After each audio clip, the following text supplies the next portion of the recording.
amendment to the Anderson County zoning resolution to include the rezoning of the property at 116 Stony Flat Lane, Oliver Springs, Tennessee.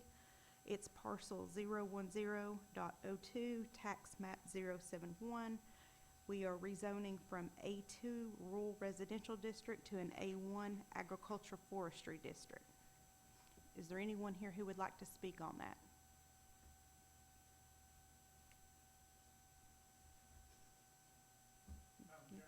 That passed unanimously to the Planning and Zoning Commission. Would you like to speak on it? Okay. As several people have done, they're trying to go from A2 to A1 because there's a provision in A1 for campgrounds. And of course, that's what they're wanting to do, so something very common. We've not received any phone calls or complaints or anything like that, so. The only question I have is, I know there's been discussion over combining A1 and A2. Is that still Yeah. ongoing, looking at It that? is. Okay. Yeah, it sure is.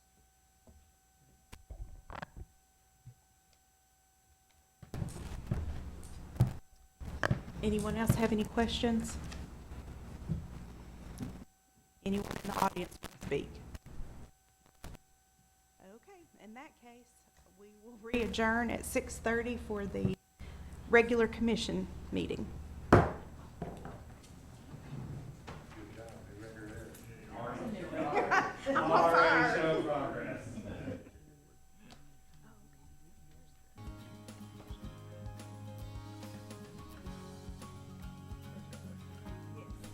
That helps.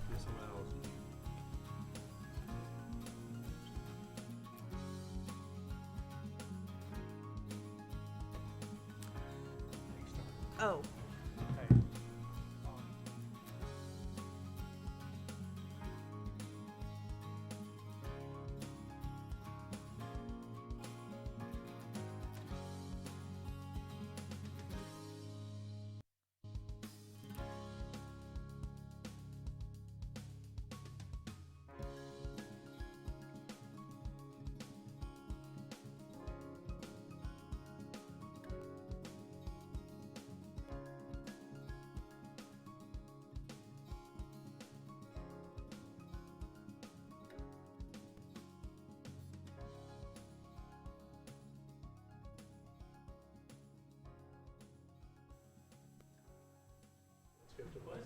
Okay.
Good evening, everyone. I would like to call the meeting, the November meeting of the Anderson County Board of Commissioners to order.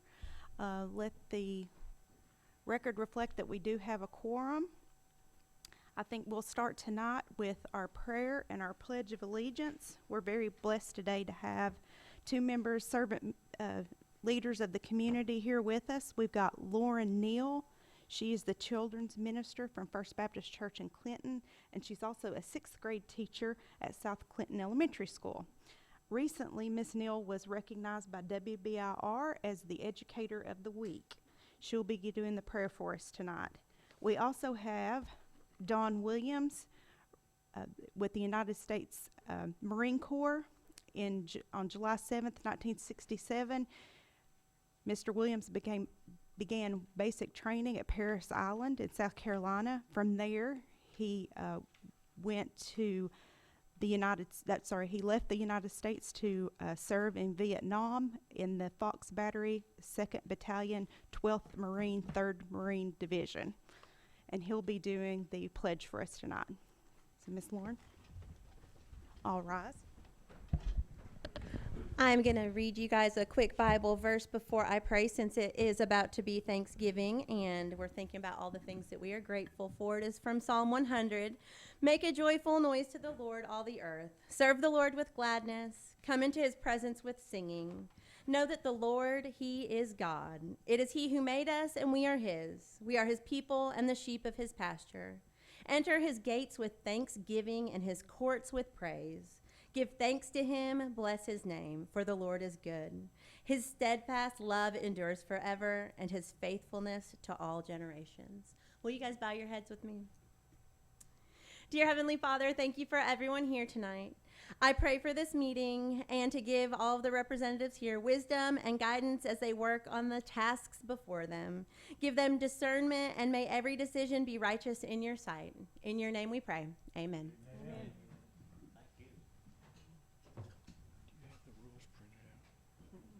Room, attention, halt, and salute, pledge. I pledge allegiance to the flag of the United States of America and to the republic for which it stands, one nation, under God, indivisible, with liberty and justice for all. Ready, two, at ease.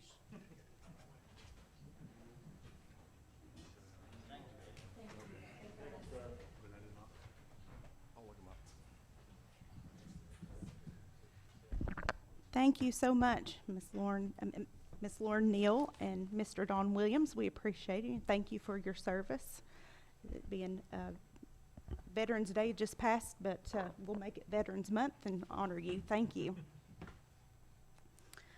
Now we will have the appearance of citizens. Can be items, anything that is on or not on the agenda. And first, I would like to recognize Commissioner Tim Isbell and Commissioner Tracy Wandale. Biggest secret this commission has ever kept. But I'm here tonight. Commissioner Creasy always told me, he was a mentor of mine, about recognizing people for what they do, especially other commissioners and people in the public. And that's what we're doing here tonight. And I'm going to turn this over to the Vice President of the East Tennessee Region of County Commissioners, Robert McCamey. Thank you, Commissioner, and thank you, Chairman and fellow commissioners. You know, I noticed Robert was looking out in the crowd and saw some family here, and behind good people always is a great family. In Anderson County, we are blessed to have long-standing families and long-standing commissioners, and we are just a blessed county. So, yes, I appreciate Commissioner Isbell bringing this up to talk about, but Robert McCamey was recognized recently, and I'll just read how it was read there, if you don't mind. Anderson County Commissioner Robert McCamey, nominee for the Ralph Puckett Award. Whereas Robert McCamey began his service to Anderson County with the Emergency Medical Service in 1971 and served 28 years with that agency, including 23 years as its director. And whereas Commissioner Robert McCamey was first elected to the Anderson County Board of Commissioners in 1982, serving District 5. And whereas during his tenure, he served on all county commission committees and served one term as chair in 2014-2015. And whereas for over 15 years, he served as chair for the very important County Operations Committee. And whereas on September 1st, Robert began his 30 years as a member of the Anderson County Commission. And whereas he also served as the commission's parliamentarian for 8 years, sometimes we can argue more because we lean on him all the time. Official capacity was 8 years. Whereas Robert served his country in the United States Army from 1968 through 1970 and served one tour in Vietnam. And whereas Robert is a lifelong resident of Anderson County and has devoted his entire adult life to the citizens of this great county and demonstrated by his dedication to Anderson County Emergency Medical Services and the entire county government. And whereas Robert has always served the citizens of Anderson County with the mantra, quote, learn from the past and look to the future, end quote. Whereas Commissioner McCamey is well known for his past efforts and passion in making Anderson County a better place to live through improving the school system, industrial recruitment, creation of employment opportunities, dedication to the Anderson County workforce, achieving safer schools and neighborhoods, providing needed services for our citizens, development of the modern-day emergency medical service, establishing sound fiscal management strategies, and above all, his decades-long commitment to the foster care program in Anderson County. And I think this number's changed. Robert can update us by personally fostering 151 children and adopting 4 boys in addition to his 2 biological daughters and 2 granddaughters. Now, therefore, Anderson County Commissioner Robert McCamey is a well-deserving candidate for the Ralph Puckett Award as exemplified by his faithful service to Anderson County, the state of Tennessee, and the United States of America. Robert, thank you, sir. He already got his award at the Tennessee County Commissioners Association meeting a few weeks ago, and we just felt it was important to bring this to our body and for the folks in Anderson County to know that he was recognized for the Ralph Puckett Award. And I don't know if anybody else has anything to say, but I just want to say thank you, brother. You've taught me a lot about being a man, being a commissioner, doing what's right, not just for what I think, but more importantly for what the people of this county need to move it forward, and I appreciate you. Family, you want to come on up here?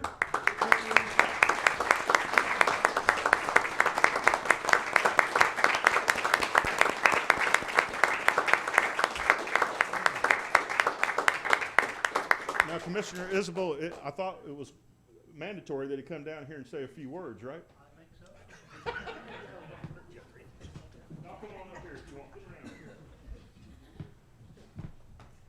Come on up here,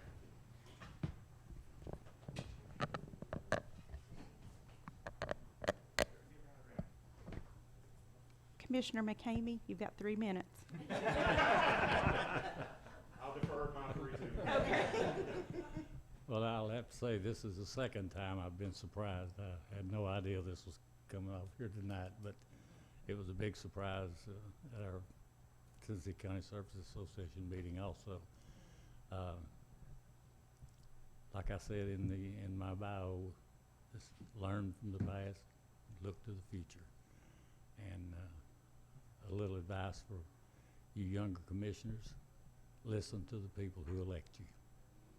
That's the most important thing. That's why I've got 30 years. I've always tried my best to listen to the people who elected me.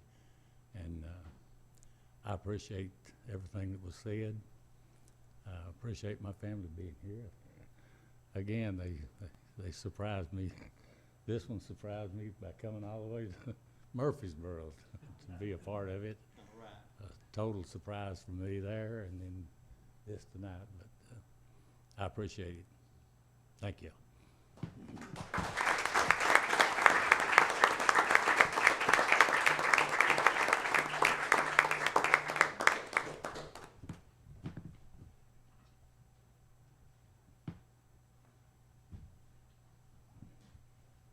was talking about I brought you a rule.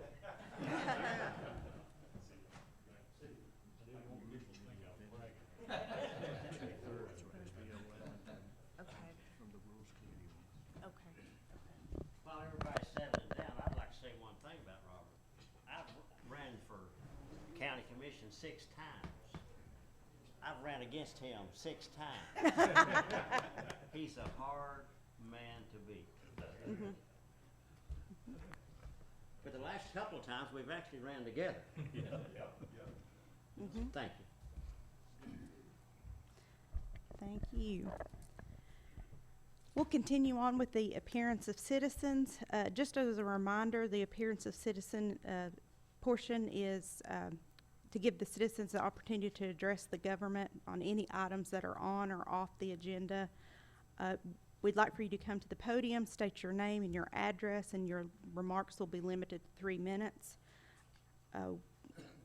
Just a reminder to the commissioners that the commission will not address the issues brought before them, but by a 2/3 majority vote, it can be placed on the agenda. Also,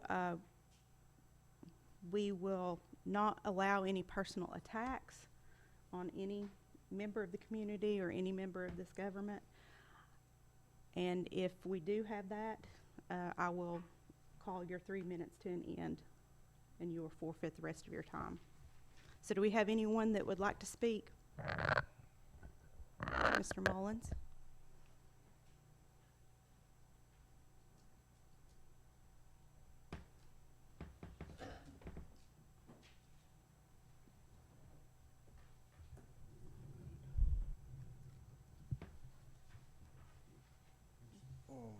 My name is Nathan Mullins. I'm from Oak Ridge. Tyler Mays said Wednesday night, the only thing we're required to have is the opportunity to talk about issues on the agenda. But that means it will be limited to his approval of the docket. Public commentary will be relegated to when and how often and regulated about what. In all seriousness, the Democrats don't have the authority to fool with freedom of speech. Benjamin Franklin said, "Those who would give up essential liberty to purchase a little temporary safety deserve neither liberty nor safety." He continues, "Without freedom of thought, there can be no such thing as wisdom and no such thing as public liberty. Without freedom of speech, which is the right of every man, as far as by it he does not hurt or control the right of another. And this is the only check it ought to suffer, and only bounds it ought to know." Our founding documents warn us about those who think they are our intellectual betters, who want to control access. Thomas Jefferson says of free speech, "Its value comes in times of crisis. We don't need to protect what is comfortable, responsible, and harmonious. If we were a free society, we need to protect speech that is critical, offensive, obnoxious, that which challenges the status quo." He continues, "There are rights which it is useless to surrender to the government, and which yet governments have always been fond to invade. These are the rights of thinking and publishing our thoughts by speaking or writing." Why is this county commission desperately attempting to limit free speech right now? This Democrat-dominated bureaucracy has been running interference for radical progressive initiatives in the libraries and schools, and avoiding prosecuting crimes based on intersectional representation locally. Are they avoiding the spotlight and their responsibility for criminality till legislation comes around in 3 months? Or is it because they don't believe that there are any consequences for flouting Tennessee Law 448 and the U.S. Constitution? It is a common characteristic of the Democrat Party to say, 30 seconds. "So sue me," to federal law. They hide from the demands for repudiation and reversal by the public because they are held captive by leftist identity politics, like the library sex ed agenda. For example, in Doylestown, Pennsylvania this week, the Democrat bureaucrats are refusing to abide by the state Supreme Court's ruling to stop counting undated mail-in ballots, and saying, like this commission says, that they are not bound by legal demands to act on the law. The real question is, what are you going to do about it? Thank you.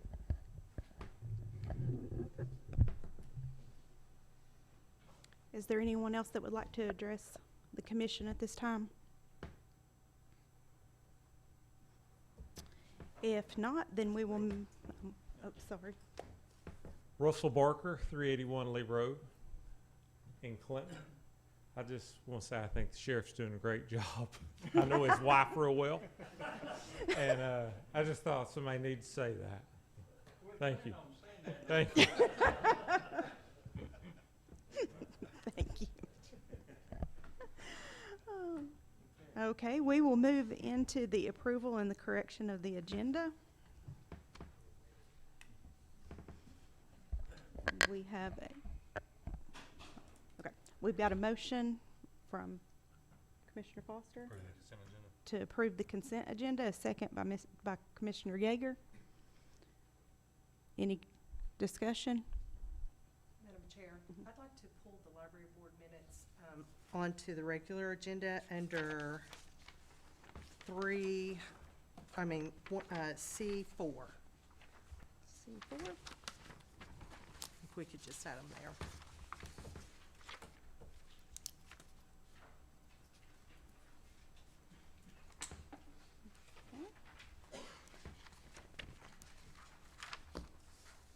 Any other discussion? Okay, let's just take a voice vote. All those in favor say aye. Aye. All those opposed say no. The ayes have it.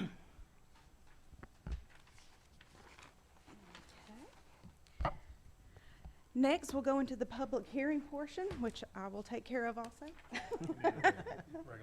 Oh, the regular agenda, sorry. Thank you for keeping me on point there. Do we have approval or corrections to the regular agenda? And Shane? wanted to speak. Okay. Thank you, Chair.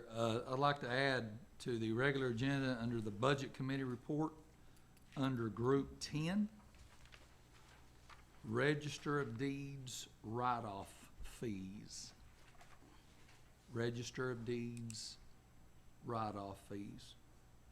And if it's acceptable to everyone, that'll be under Group 10 of the Budget Committee report. Thank you, Chair.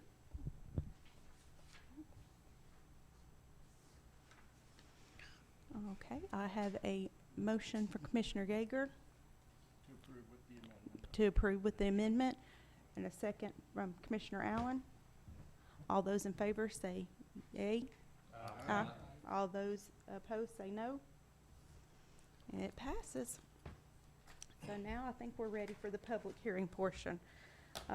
We did have a public hearing this evening at 6 o'clock where we took up the Anderson County zoning resolution to rezone the property at 116 Stony Flat Lane in Oliver Springs, Tennessee, rezoning that from A2 Rural Residential District to A1 Agriculture Forestry District. I have a motion from Commissioner Isabel to approve that, a second from Commissioner Foster. Do I have any discussion? With no discussion, let's take a voice vote. All those in favor say aye. Aye. All those opposed say no. The ayes have it.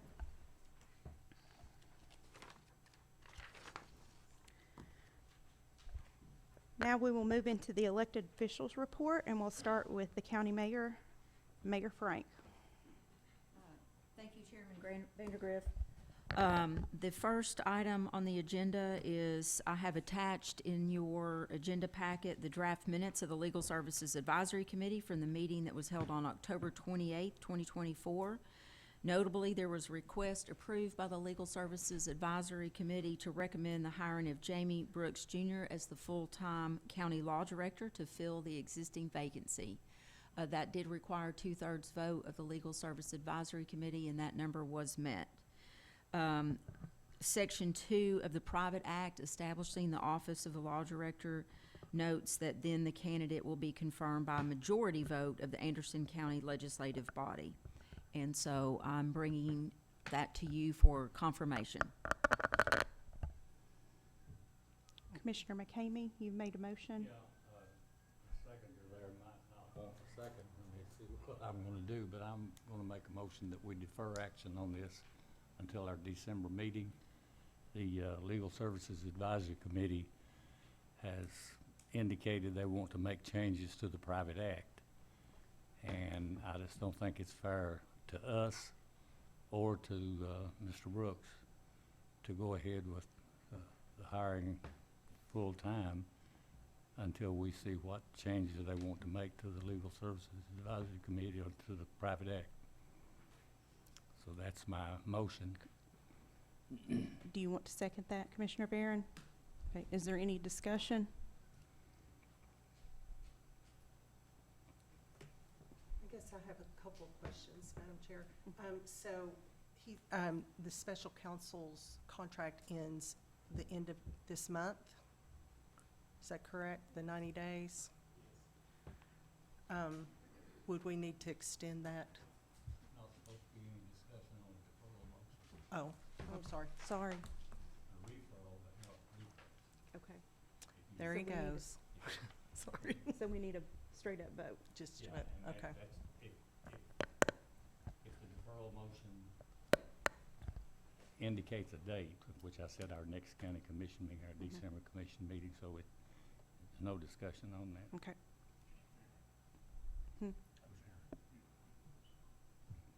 Yeah, my only question is, as I understand it, Mr. Brooks was hired under a temporary contract. Will we be okay with that by deferring in So another I 30 think days? we can't, yeah, we can't, okay, Okay. okay. So let's take a voice vote? Yeah. Do we want a roll call vote on this? Okay. I would like to see. Okay, do we want to go to the board? Yes. Can we go to the board and vote on that, on this? So this is, again, to defer until next month.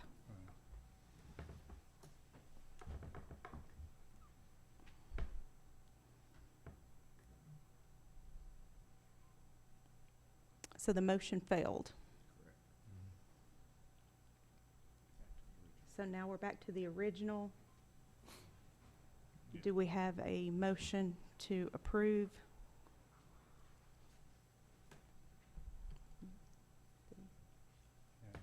What's your motion? To approve this. Okay. We've got a motion from Commissioner Yeager and a second from Commissioner Wandell. Denise, would you like to? He said I could speak now. Okay. I think I would like to maybe offer an amendment to this motion that we would extend the contract of the special counsel for 90 days. I agree with what Commissioner McCamey said about we have not done the work yet on the Private Act or some of the things that were discussed in the Legal Services Committees. And so I would like to see us do that. I know that this was one of the top two issues when I was campaigning, going door to door. So there are people in the community that would like to see us make some changes. I know we are interested in that as well. So I'd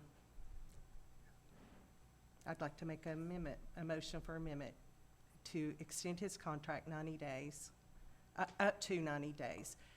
Commissioner, one other thing too, Commissioner Beauchamp had mentioned that, in the Legal Services Committee, kind of gave us a date of January, getting this Private Act to Nashville in January, getting all the changes and such. That way it would be ready for the legislative session. And that's just in 2 months. So I'm not sure what the hurry is to do a full, or make a full employment offer at this time. So anyway, that's my amendment. Shane? Commissioner Val? Okay, I don't have a second. So I need a second on the amendment.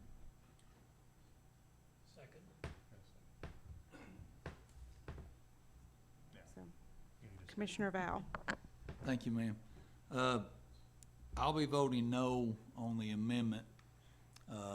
I'm not on the Legal Services Advisory Committee, but I did try to make an attempt to attend as many meetings as I could. I understand the points that are trying to be made, but if I recall correctly, and somebody on the committee can certainly jump in and tell me where I'm wrong, I believe one of the concerns that we had with going into revising the private act, getting it prepared to send to Nashville, is we wanted a law director in place to assist with doing that.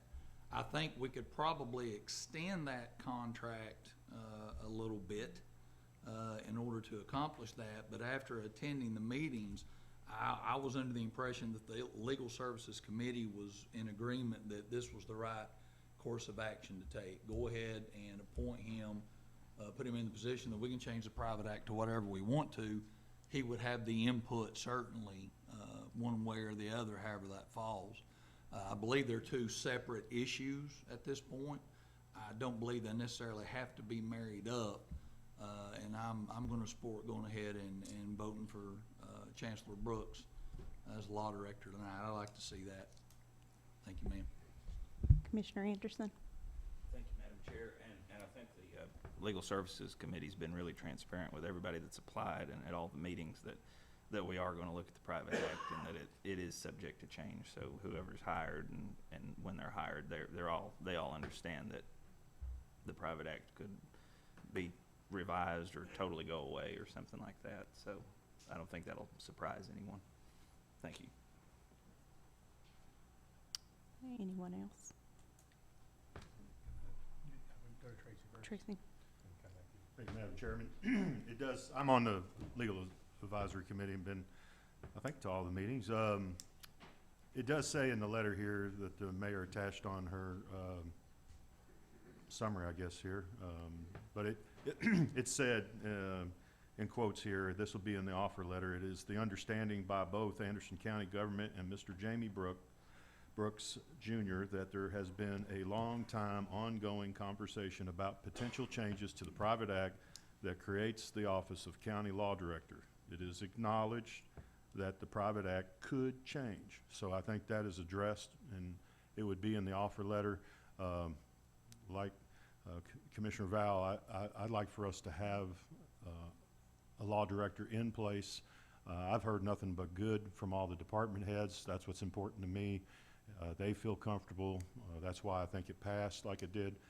We really didn't have a very large selection, but I think Mr. Brooks will do us a fine job, and he was even endorsed by his predecessor, Judge Forrester, which I thought was very impressive. So that's my comments. Thank you. Commissioner Palmer? Yes, thank you for letting me speak again. So I guess my concern is if the parameters of the private act or the job, the department or whatever changes to the extent that Mr. Brooks is no longer interested in it, you know, I'm just concerned with, is that a conflict of interest, asking for a legal opinion or legal advice from a law director when it directly affects his position? And let me be clear, this is nothing against Mr. Brooks. I think he's a great person and will probably be a great law director. It is nothing like that. I just feel like we've got the horse before the cart here. And that clause, even that clause, would that be hold up in a court of law? If things went sideways, would that clause in the employment offer hold up? I would even want a legal opinion if that clause that we put in the offer letter is, you know, binding. So I just think, you know, 2 months, if we wait 2 months and we do our due diligence, extend the contract up to 90 days, if we get the parameters worked out before then, make a formal offer of employment. But that's just my thinking on that. Thank you. Do we want to take a voice vote on the amendment? So the amendment is to extend the contract for up to 90 days. All those in favor say aye. Aye. All those opposed say no. No. Let's have a hand vote. All the ayes. 1, 2, 3, 4, 5. All the noes? 4, 5, 6. So, yeah, it doesn't pass. Okay, back to the original motion, which was, Commissioner Wandell? Chairman, I think Commissioner Palmer brings up some good points, but just to remind everybody, the private act and the changes will come through the Legal Services Advisory Committee. It will not be drafted specifically by the law director, and the law director will not be drafting the private act to give to us to make a decision on. It's actually going to be the other way around. The Legal Services Advisory Committee will be advising the law director in his legal capacity to draft it in a way that'll be presented to the state for passage and corrections if there are any. You know, that would be up to the department heads and the mayor.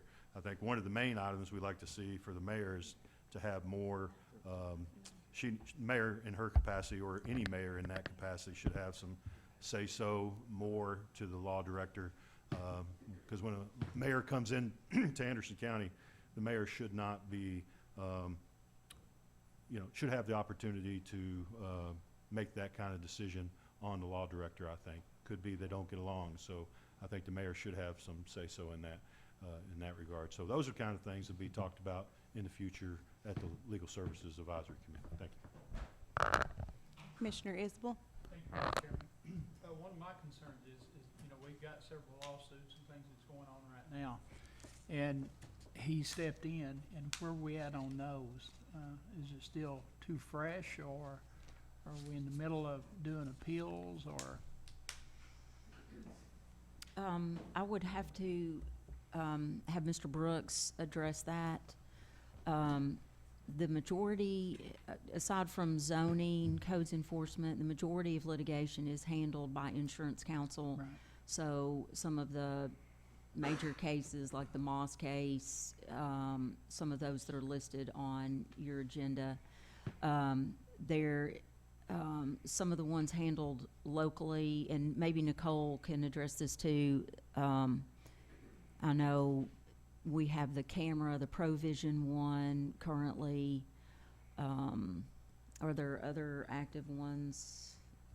Provision will be it right now. Yeah. Okay, thank you. I think we have 2 from the jail. He's handling that. Okay. Any more discussion? Okay, let's go back to the original motion, which was to extend an offer of employment to Jamie Brooks Jr. as county law director. All those in favor say aye. Aye. All those opposed say no. No. Let's go to the board and vote.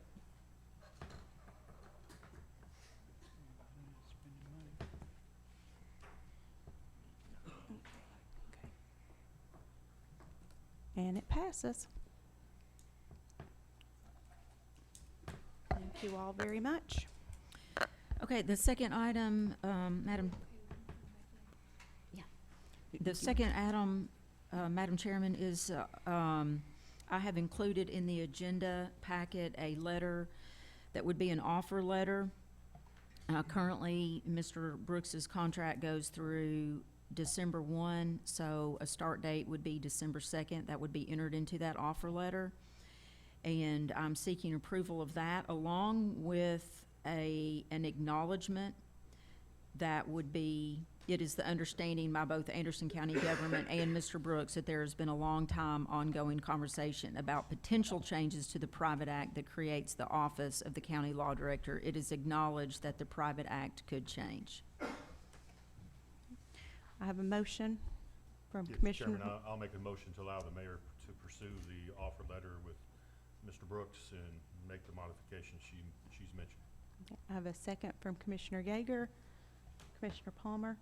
I just wanted, I like that, will you be checking with CTES Legal or on that clause, if that's I guess that's permissible to have that in the offer of employment? I can do that. Okay.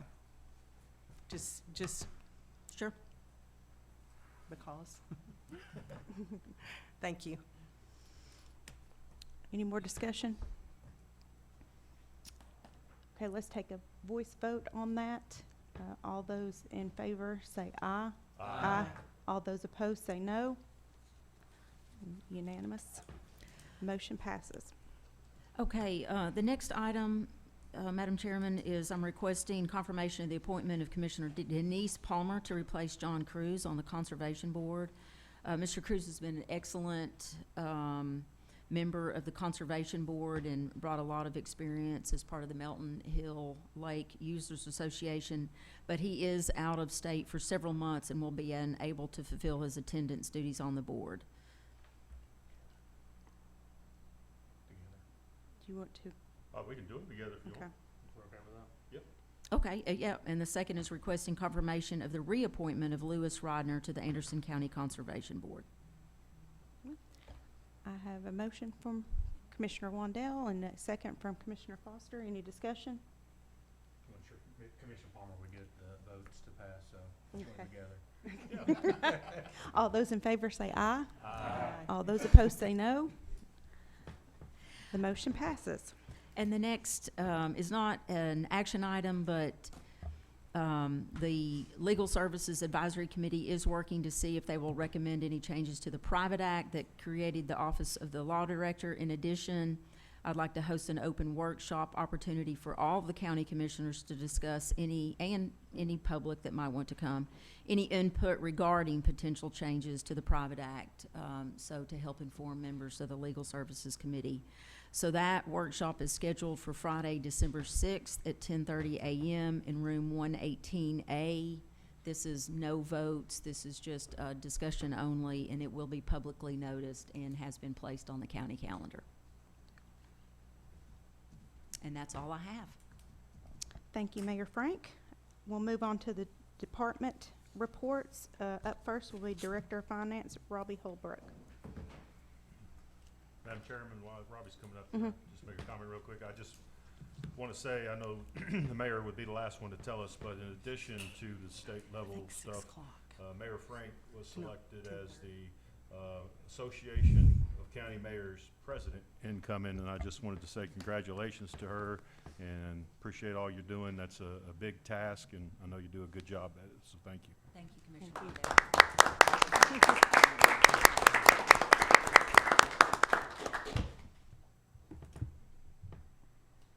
Okay, thank you. First in the budget report is our purchasing contracts and surplus vehicles. We have 3 purchasing contracts that have been approved to legal review: Lamar Tourism Contract, a State Department of Homeland Security grant, and a Tech Goes Home, the enterprise system. It's a mayor, a contract.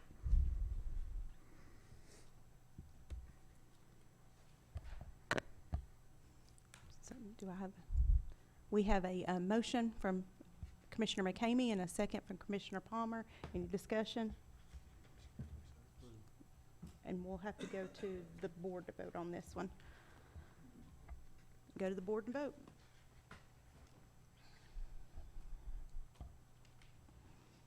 The motion passes. Okay, and there are 3 surplus vehicles from the Sheriff's Department with starting bids at $300 that I need a motion for surplus.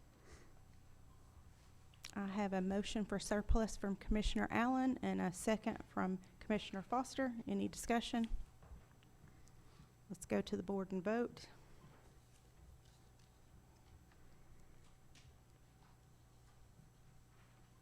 The motion passes.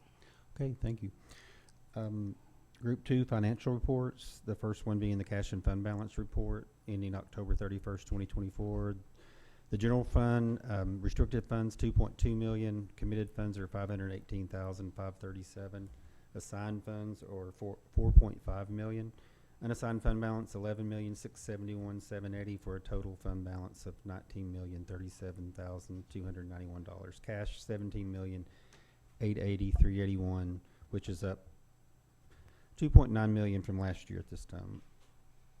In the school fund, 141, total fund balance 11.3 million, cash 9.7 million.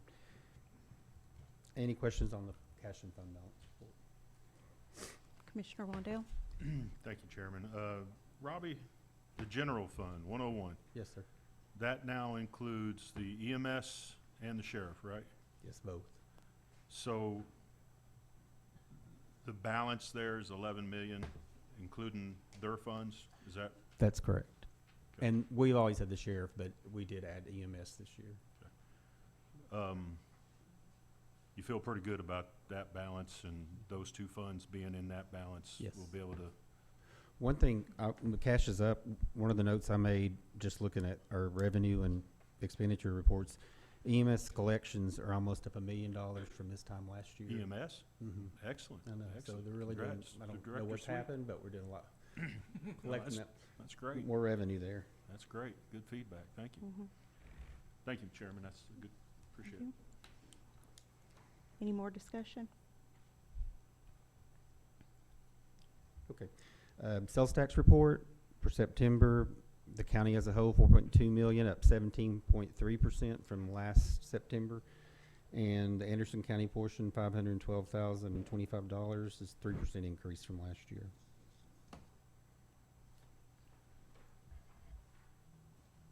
Any questions? ARPA projects report, we kind of changed this up a little bit. We have found out in the last month that any interest we've earned on our ARP funds don't have to be allocated. In fact, we can move them to another fund. We can do whatever we want to with them, commission approval. But, therefore, we have allocated all of our ARP funds, and we do have $268,388 of interest that is still available. 268,388, and that does not include interest earned. I think another 28,000 this past month, so that doesn't even include that. So, a little more than 300,000, or close to it.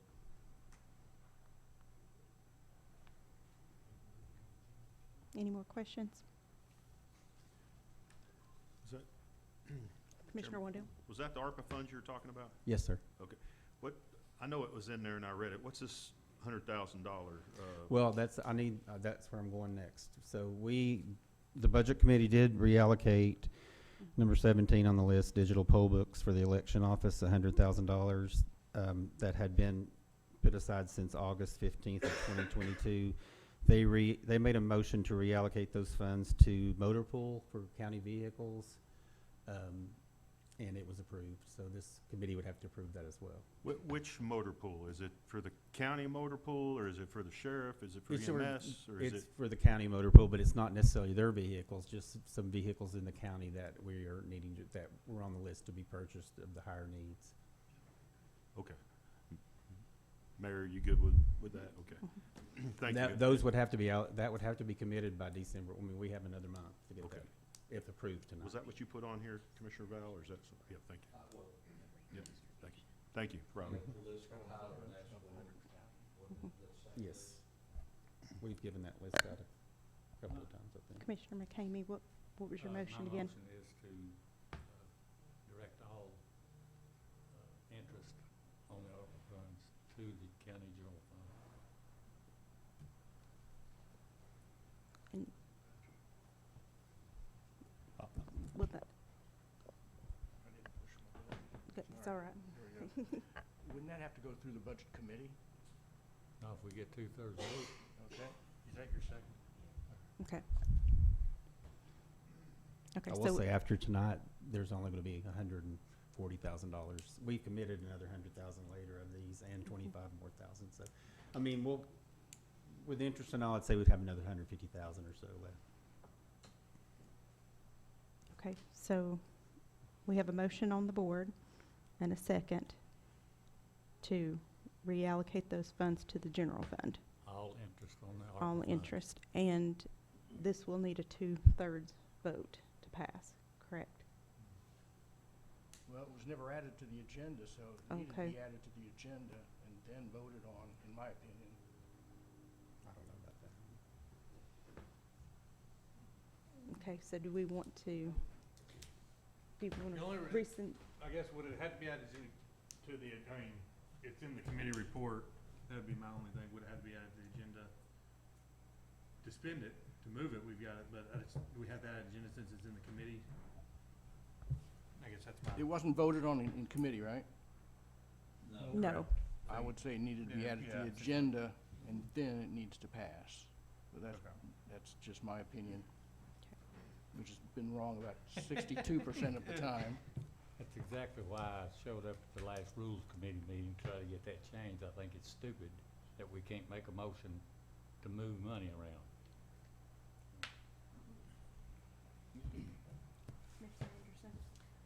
Thank you, Madam Chair. I might have misunderstood earlier. It's all been allocated, right? Like we've met our deadline For our ARP funds, yes. What we have remaining is interest. and so we don't have to, We don't have to, I mean, we don't have a deadline of December 31st to have it committed and with the POs like we So did for with the ARP funds. So okay, all those are committed currently. okay. These are the interest funds that. Just the interest, King was okay. talking about. Commissioner Val? Thank you, Madam Chairman. I don't disagree at all with what Commissioner McCamey is wanting to do. As a matter of fact, in the last Budget Committee meeting, I think we sort of kind of discussed this for a minute or two. What are we going to do if we don't get all of it allocated? Certainly sending it to the general fund is not a bad idea at all if we're able to do that. If we can just go ahead and put it on the agenda for the next Budget Committee meeting, I can almost guarantee you, if there's not an allocation for that, that's what's gonna happen. So if we would just consider that, I'd appreciate it. Thank you, Madam Chair. Is that a Is that a, referral motion? No, sir, I believe it would wind up in the Budget Committee's hands anyway if this motion failed tonight. It's still gonna be a decision the Budget Committee's gonna have to make at some point. Okay. okay. Commissioner Palmer? Thank you, Madam Chair. I just was wondering, is there a benefit, or what would be the benefit of moving it to general fund or leaving it here drawing interest, or is there a preference? I mean, Well, we What do are have the- this in a LGIP account, and it draws more interest in the ARP funds. They draw in its own, it's in its own special bank account, the ARP funds are. Okay. If we moved it to the general fund, it would go to the main bank account, but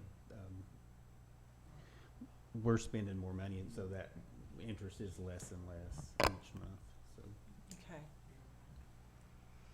So it draws more money where it's at right now? It does. More interest right now? And there's no hurry to get it out, or? We have to have, no, I think the interest, we have no commitments on as far as spending or committing. Okay. Commissioner I don't Foster? think I know that. Yeah, I'm fine with leaving it where it is. That's, I mean, especially if we're getting more interest. But if we were gonna move it to the general fund, I would want to amend the motion and make it, first, I guess we need to make a motion to put it on the agenda if we're gonna take action item on that. But I would like to put on the capital projects in that group of the general fund. So that's kind of what we've talked about before. We want to go to capital projects, capital infrastructure kind of things. And I think if we're gonna put it in the general fund, I would like to see it go to that capital projects, fund of the general fund.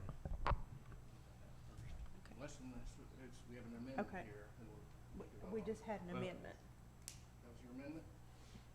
If that's gonna make this more confusing, it's been on the Yes. agenda. Okay, so I'll wait till we add it on the agenda, and then I will. Okay. So I'll make Okay. a motion to add it to the agenda.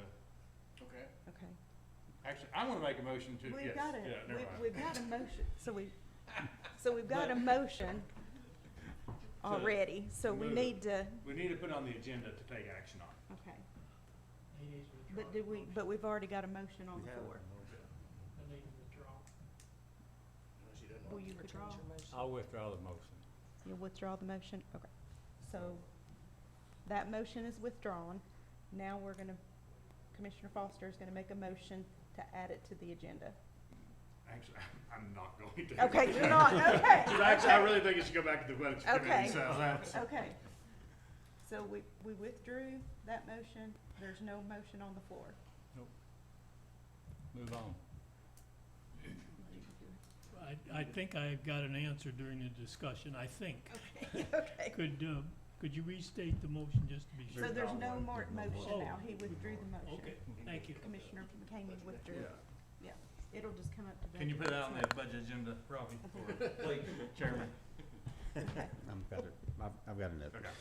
So what I do need a motion on is the reallocation of the $100,000 that was originally sent to the election office to the fleet services for the purchase of vehicles. Does that go to the budget committee? That was voted on at the budget. That's a recommendation from the. That was from the budget committee, yes, sir. I have a motion from Commissioner Allen and a second from Commissioner Yeager. Any discussion? All those in favor say aye. Oh, do we need to go to the board? We need to go to the board, sorry. It's money. Let's go to the board and vote.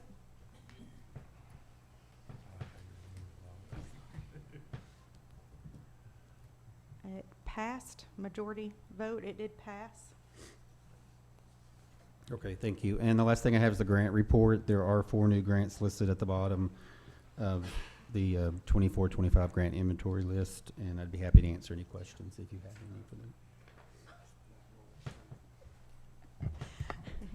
Commissioner Wandell? Thank you. Robbie, I love these reports. I wanted to ask if possible, and if it's too much work, don't bother with it, okay? But I would like to see in the future these kind of summarized. So we have sheriff, we have tourism, we have EMS, mayor's office, but I'd like to see them kind of, like you do the money, you know, those bar charts. I'd like to see somehow how much money each department is getting in grants. And the next question I had, I was just curious, the sheriff's department, it's roughly 2.8 million or something like this in grants. When grants are obtained, how do those impact the budget for that code?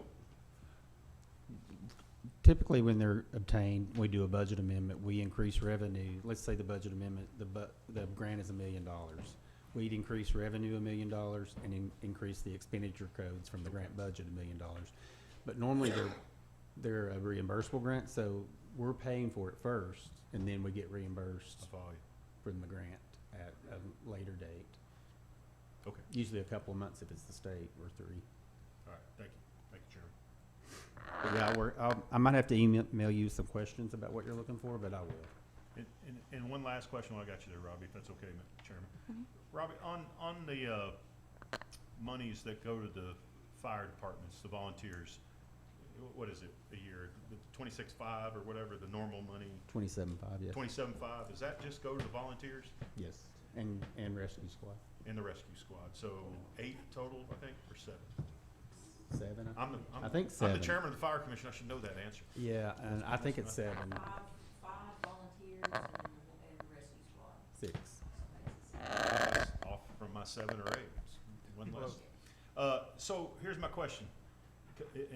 It's not a motion, but I just want you and chairman of budget and all those on budget committee to think about this as we go into it, into the future for the budget cycle. You know, we now have on our property taxes, property assessor sends us, or trustee sends us our bill. Everything is kind of broken down of what those funds are earmarked for. Obviously, there's nothing in there for fire safety. I would appreciate if the budget committee, as we get along into the budget cycle, if it's available, if we could start considering setting some funds aside for fire safety to help with the fire, volunteer fire departments as we move forward, and the rescue squad, if that's something that could be considered. Again, Madam Chairman, we don't have a motion, and I'm not making a motion tonight. This is just discussion purposes only. Thank you. Commissioner McCamey? Robbie, did we not, back when Marlowe had another station, didn't we double their money? And also in Andersonville? No. It's been 27.5 since I've been the finance director, and before too as well. We put that in the appropriation resolution. We do list what we give the volunteer fire departments in our appropriation resolution that goes in the budget, because it's considered a nonprofit, and but it's always been 27.5. So Commissioner McCamey, there are times when they may have a special project or a grant match, or a special request where commission will allocate additional dollars And so I know, for instance, they may have a project. I think at one point in time, Marlowe had a grant request that they were going to try to get funds. I cannot remember what it was for. All the various departments, to my knowledge, have at some point or the other, they'll come and the county will do an additional allocation. And then we do, within EMA's code, there are funds that are set aside for things like equipment testing and some of those expenditures that we will assist with. But no one department gets more than another on an annual basis. I was thinking that we did that at some point because Marlowe has 2 stations and Andersonville has 2 stations. And I was thinking that it might have just been discussed and never acted on, but you know, if they're running 2 stations, they ought to get money for 2 stations instead of just the one. We are in the middle of a fire study, which is going to put in front of commission a lot of the information and data, things such as that you all may want to consider when it comes to funding the fire departments, all from, you know, the demographics, the territory, all of those things. So we plan on having a document that should be helpful during budget season to help, you know, look at some of these issues. Thank you. Thank you. Any more questions for Director Holbrook? Okay, if no more questions, I'll move on to the budget amendments. Group 4 transfers from the school department. There are 3 of those, 8, 9, and 10, seeking approval. I have a motion from Commissioner Yeager and a second from Commissioner Foster to approve as a group.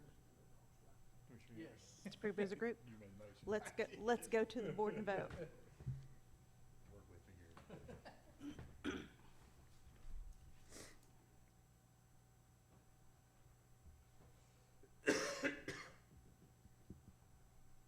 The motion passes. Okay, thank you. Group 5 appropriations from the school department. There are 2 of those as well, seeking approval as a group. I have a motion from Commissioner Allen and a second from Commissioner Yeager. Approve as a group. Let's go to the board. Any discussion? Let's go to the board and vote.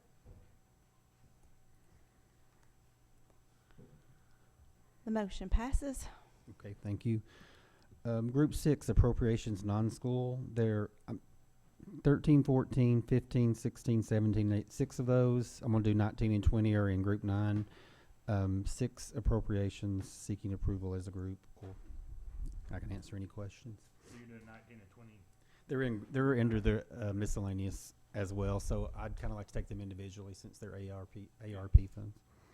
I have a motion by Commissioner McCamey and a second by Commissioner Allen to approve as a group. Any discussion? Let's go to the board and vote.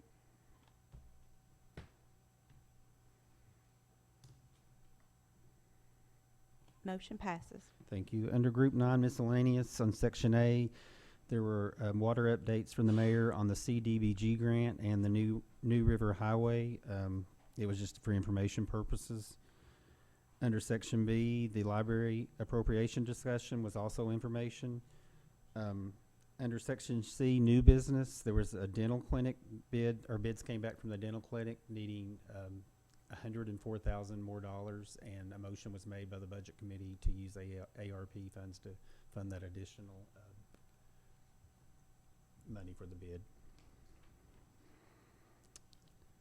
which would be number 19. Okay, I have a motion from Commissioner Allen. Is that for the 104th? Okay. And a second from Commissioner McCamey. Commissioner Wandell? Okay, so that motion is to take it out. We didn't take it out already. No, we haven't. That would be come off the total we have. Any more discussion? Commissioner Val? I'm sorry, Madam Chair, I may have missed this. Are we voting on these as a group? Which ones are we voting on now? We're just doing the dental clinic bid.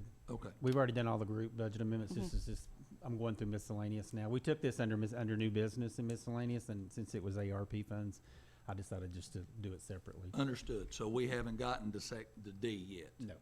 Thank you. Any more discussion? Let's go to the board and vote. The motion passes. Okay, under Section D, unfinished business, a motion passed to approve funding for the Oak Ridge Boys and Girls Club of up to $25,000 of ARP funds. I have a motion from Commissioner Allen and a second from Commissioner Rivera. Commissioner Isbell. Thank you, Madam Chairman, and hopefully I won't run over my 3 minutes. But first, I served as chairman of the Boys and Girls Club in North Anderson County for 3 years. Been on the board for 14 years, and we've never come to the county government and asked for funding. It's always been we've raised our money.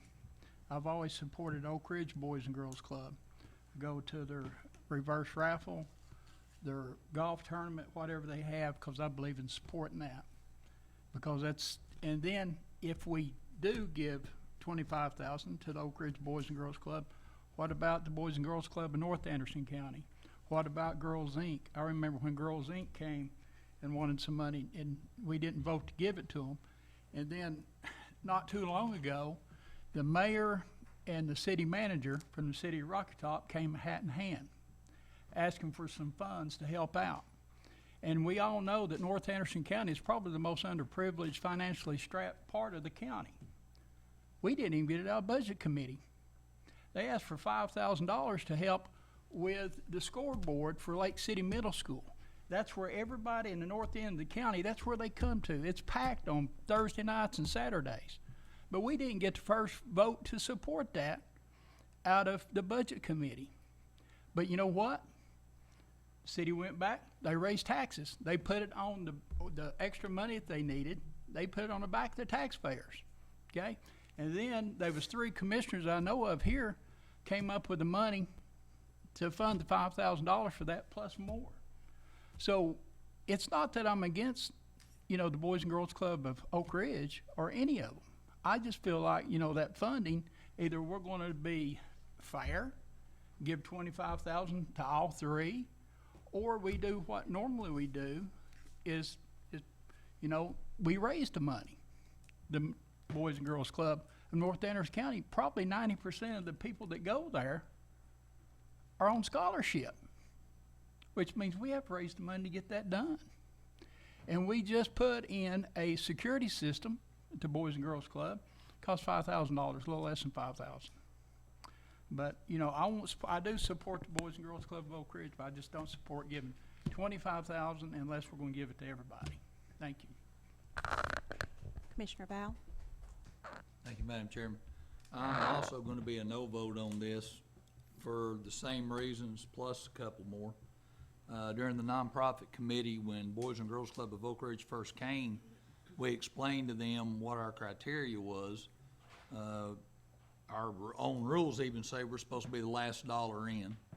We requested that they try to do fundraisers and go to the city of Oak Ridge and go to the Roane County Commission and try to start building funds up for this project and then see what the difference was after they had done that.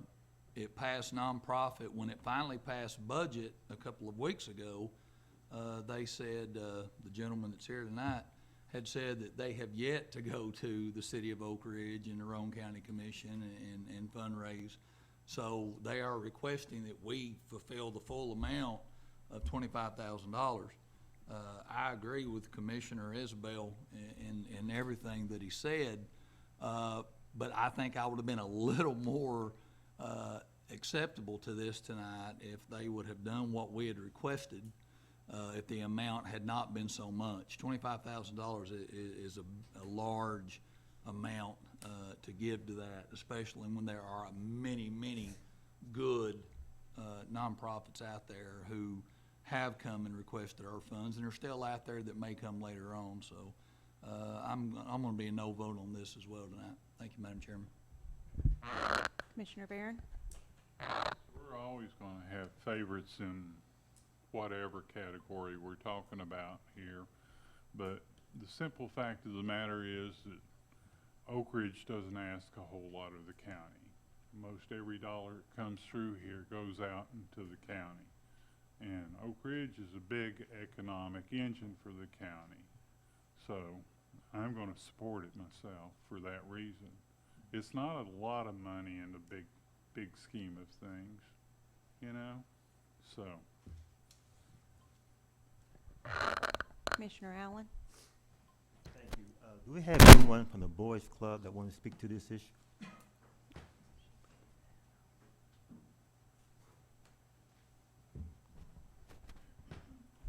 thank you for the discussion. I'm open to questions. I know that those of you that were at the Budget Committee meeting a couple weeks back when it was approved, I'm happy to answer any question that I can. I've just took over as a new CEO, started in August, officially took over a month or so ago, so can't maybe necessarily answer every question, but I'm happy to do so. I'm a product of the Boys and Girls Club of Oak Ridge. As far as what Commissioner Isbell was saying, we, to my knowledge, I've been on the board 3 years, so I don't go back forever, but to my knowledge, this is the first time that we have ever come to the Anderson County Commission or the Budget Commission. To answer kind of on your point about the fundraising, that is basically how we survive, is fundraising and grants. We've got tomorrow the Christmas trees will be coming in for our Christmas tree lot. We're hoping to make $5,000–6,000 on that this winter. So we do fundraisers, as you know, and I appreciate the support from you attending those as well. Commissioner Smallridge? Yes, I want to say, in the past, I've been involved with the Boys and Girls Club, not so much recently, but I know that they serve a significant number of students. I know that many of those students are in need and get support and advice from the Boys and Girls Club. And I think they have followed all the guidelines that we have for nonprofits, have they not? Or if so, I think we need to support this request.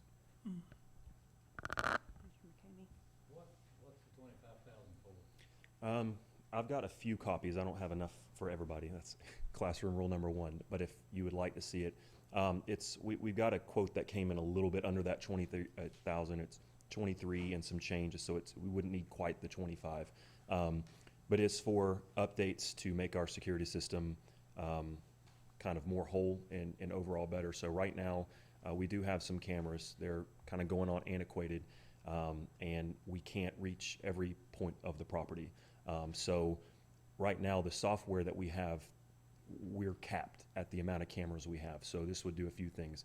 It would enable us to get more updated cameras, updated the current cameras as well as additional cameras. I think we could almost double the amount that we could kind of hold with the software. It would also, a big part of this would be to help with the doors, the security of the actual building getting in and out. So right now we're still using a key system. One of my personal keys, we've got 2 to the building that go to the gym. One of those is out on loaner to a basketball guy right now that's running our basketball league. Instead of doing that with the danger of someone going and changing the key, going and losing it, making duplicates that I don't know about, this new system would essentially make it very similar to how a lot of the school systems do. It would be a badge system. We could keep doors locked at all times 24/7, even when we're going in and out, because employees would be the only ones that have those badges. And then if anybody did need to come in for a temporary reason, a special event, we could have a kind of a limit, a time limit where that badge is no longer effective, things like that. So it's for the overall security. And Commissioner Smallridge, to your point, right now we're capped basically size-wise. We're about 85 students a day. After-school program, which is elementary school and middle school up to high school. We don't have any high schoolers at the moment, but as throughout the year, based on I think 2023 numbers, we do serve I think over 1,200 kids because our club is a little bit unique in the fact that most of the youth sports in Oak Ridge go through our club. Commissioner Capshaw? Oh, sorry, are you not done? Would it be appropriate to amend the motion to increase it and $25,000 for Boys and Girls Club, North Anderson County. Can I amend it without Okay. going to the budget committee? Do we need a second? What was the motion? What was the, didn't hear that. The amendment's to increase it to 25,000 for the North Anderson County, Okay. correct? Yes. And my amend So button don't 20, work so here, it's so I can't amend it. 25,000. Oh, hit amendment button. Right. They don't want us to hit the amendment button. It won't work. Is there a second, is there a second on the amendment? A motion and a second. So we need to go to the board and vote on the amendment? Will you repeat that slowly, please? Well, it's, Vote on the motion as amended. And then if it fails, go back to the okay, original so motion. we're gonna vote on the Repeat motion the as amendment. amended. Madam Chair, will you Amendment. repeat So that? the motion on the floor would be North Anderson County. to fund Oak Ridge Boys and Girls Club $25,000 and North Anderson County $25,000 for a total of $50,000 out of ARP. We have enough left, Robbie? Thanks for clarity. Do we want to go to the board and vote? Yes. Yes. have to. Well, we got Okay. discussion. Okay, discussion. Commissioner Powell. Yeah, did you want to? Okay, I sorry. was just speaking, I was gonna, well, since we've amended, that's great. But I was gonna speak on, you know, I used to volunteer at the Oak Ridge Boys and Girls Club, that's what, 2010 to 2012. And I was gonna ask you just to clarify on the doors. Now, when I was there, the doors, you know, they were kinda unlocked, kids were going in and out. So now is it, this system, would it help secure that door so that kids aren't going in and out Yes, without ma'am. staff badging in and So, out? Or- yeah, so right now, because we don't give keys to every single employee, because we only have 2 full-time employees, so we don't give keys to every single employee. Excuse me. So right now, when cars come and start picking up, when it's time to pick up kids, we're not able to keep that locked and then unlock it every single time. And so That's what I remembered. during a lot of operating hours, those doors can be unlocked for various reasons. This system would allow those to be essentially permanently locked. And then when our employees are going in and out, those badges can do the same thing as a key, but those badges can also be limited to the hours that those employees are working. Thank you for clarity. Okay, now Commissioner Val. Madam Chairman, I appreciate what Commissioner Kami was trying to do, but the procedure that even got us to this point right here we are at tonight was the Boys and Girls Club came to the finance department or somehow or another got the forms to fill out from the finance department to appear in front of the nonprofit committee and ask for the $25,000. The nonprofit committee passed that motion. 2 or 3 months, I think, maybe went by, and then that motion wound up in front of the budget committee. The budget committee passed it, and here it winds up at full commission. The Boys and Girls Club of North Anderson County or nowhere else has gone through that process yet. So I understand what everybody's trying to do, and I appreciate it from the bottom of my heart, but the process, I still believe, needs to be followed. Certainly, we can reach out to the Boys and Girls Club of North Anderson County and say, hey, please contact the finance department, get your forms too, and apply for $25,000 because we approved to give it to the Oak Ridge Boys and Girls Club. But I don't think the proper procedure is being followed for us to do that here tonight. So I'll be a no vote on this amendment. Thank you, Madam Chairman. Commissioner Foster. I'll also be a no vote for the same reasons that Commissioner Val stated. Well, that's kind of what I wanted to speak to. An application process that goes to the finance department, then we take it to nonprofit. Once nonprofit and it goes to the budget committee, I have to run that in the paper, plus having a resolution approved in commission, which I have prepared tonight, for in order to give funds to a nonprofit. So I'm not saying we can't give to North Anderson County, but we would have to put that in the paper as doing so and pass a resolution as well after that has been in the paper and comes back to county commission in December. If we did that, if that happened tonight. So this is also was passed in August. It's been deferred twice maybe July, because it's been deferred, I think, 3 times in budget committee. and passed last month in budget, so. Commissioner Isbell? Thank you, Madam Chairman. Commissioner McCamey, thank you very much. But what, if this fails, and it probably will, is my vote will still be no until we go to the North Centers County Board and see if they're interested in it. I'm sure they're interested in money, but we have never historically came, and that was my point. We've never went to the county and asked them for money. We've always raised it. So if you want to withdraw, that, you know, I understand, and I would take it back, but I'd still vote no unless we had both of them on the table together. I did want But it's- to clear up one more thing, just because I know this happened. When the scoreboard money request came to the budget committee, they didn't necessarily turn it down. They thought it was more of a school department payment, and the schools did give money towards that school board that they requested. Yeah, we're still 5,000 short, but we came up with that. But I guess the thing that really embarrassed me is that when the mayor and the city manager, along with Commissioner Val, being on budget, didn't even get any consideration to help out for, you know, the money for the water lines, because it went over budget, okay? It took so long to get it, and Commissioner Foster can tell you, it went over. And they were just asking for any amount whatsoever to try to keep from having to raise taxes on the, you know, the poorest community in Anderson County. We didn't get no support at all. But I think that, and I talked to Commissioner Val about it, and I was embarrassed. Thank you. Commissioner Wandell? Thank you, Chairman. Many years ago, when we had the nonprofit, when I first got on commission, I made the mistake of complaining about all the funds of the 75,000, 80% of it was going to the city of Oak Ridge. Commissioner Orwanski straightened me out pretty quick. He said that that's where they were all located. But, you know, I just want to say that I don't want to see our commission go down that slippery slope of, you know, municipality this, county that, and I also don't want to get into arguments about who got more, who got less. I mean, I'm of firm belief when we make a decision, we do it for the good of all people, regardless if they're in the municipality or in the rural area.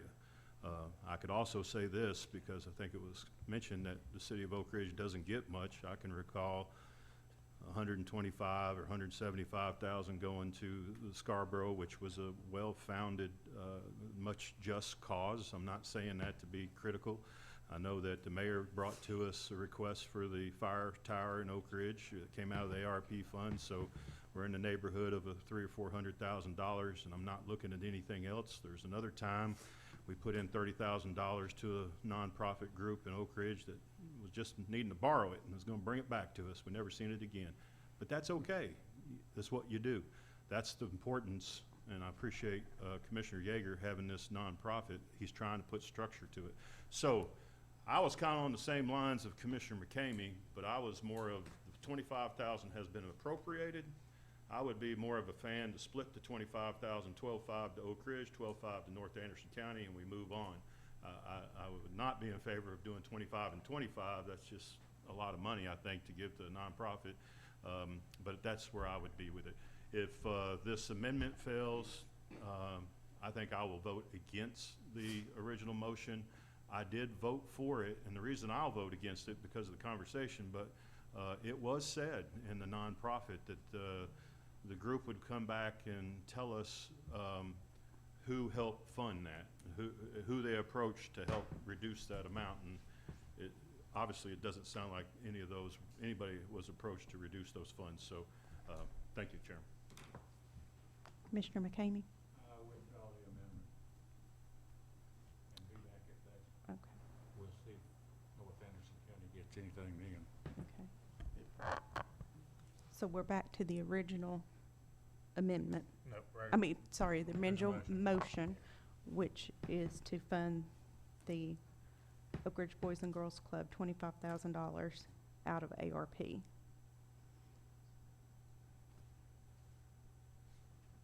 Up to, because they Up didn't need to, it all? up to. Okay. Commissioner Palmer. I have one question for the gentleman. Have you, you've secured 2 quotes, correct? Correct. Are you trying to, having heard that there's a lot company out there that did this for 5,000, can you secure another quote? Can you see if you can get that cheaper? The quote that we had, the second quote that we got was, and if you would like me to, I can go look at the numbers, I don't know exactly, but I think the first quote was like low to mid 30s. I'm not 100% sure. Anyways, the second quote that we got was significantly less. The locks, I'm thinking, remember exactly how much, but a lot of this, it would be not just for the locks, it's for the security cameras and that whole system, as well as the actual like AT&T, like a security system for it all. So it's part of that would definitely be the locking doors, but that's not 23,000 for the locks, if that makes sense. Okay. Can you get a third quote, was my question. I'm sure that we could get a Okay. third company to do that, yes, but when Okay. the way we understood, I believe is why we didn't get a third one is because when the second one came in significantly less and under the value that was the up to value, I believe that's why they didn't get another. Okay. Okay. Let's go to the board and vote. Do we need to repeat the original motion? Okay. Okay. Go to the board and vote. Oh, okay. We had a motion and a second. Yeah. Commissioner Allen and then Commissioner Barron was the second. Do they need to hit that, or y'all got it?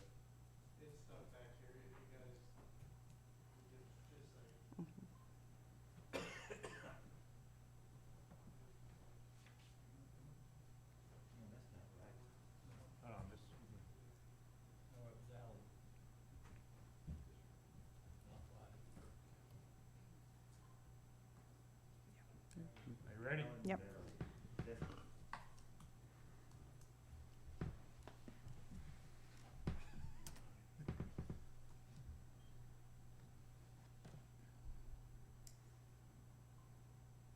Motion failed. Okay.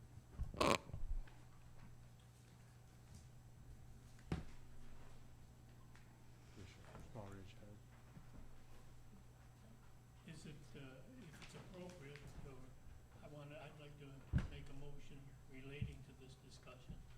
Is that in order? Yeah, sure. Okay.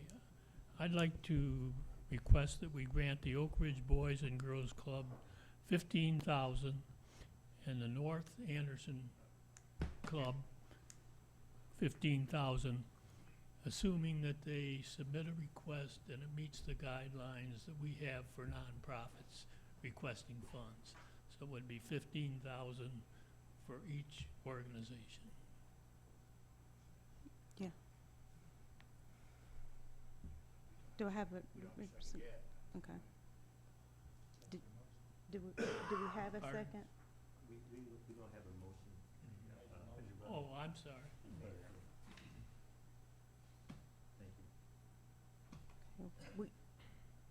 We have a motion and a second. I think,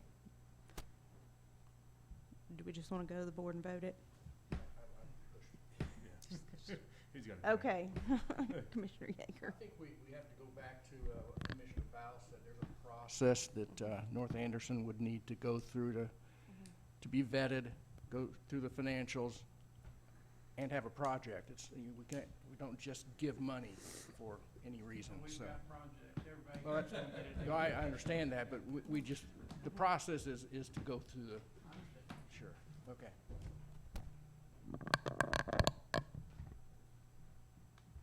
Commissioner Smaller, do you want to? That's his motion still. Motion. was for them to go through the process. But he's wanting to approve the money tonight. Yeah, but subject to approval. Assuming, yes. Yeah, that's a little too Yeah. down the road kind of. All right. So, we go to the vote. let's go to the board and vote. Yeah.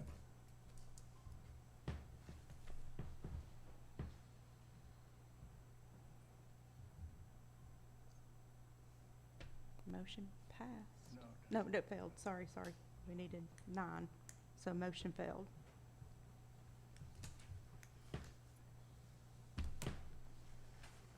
Okay. I can vote for Commissioner Mike. Okay, I do have one more thing that was added to the agenda at the beginning of the meeting.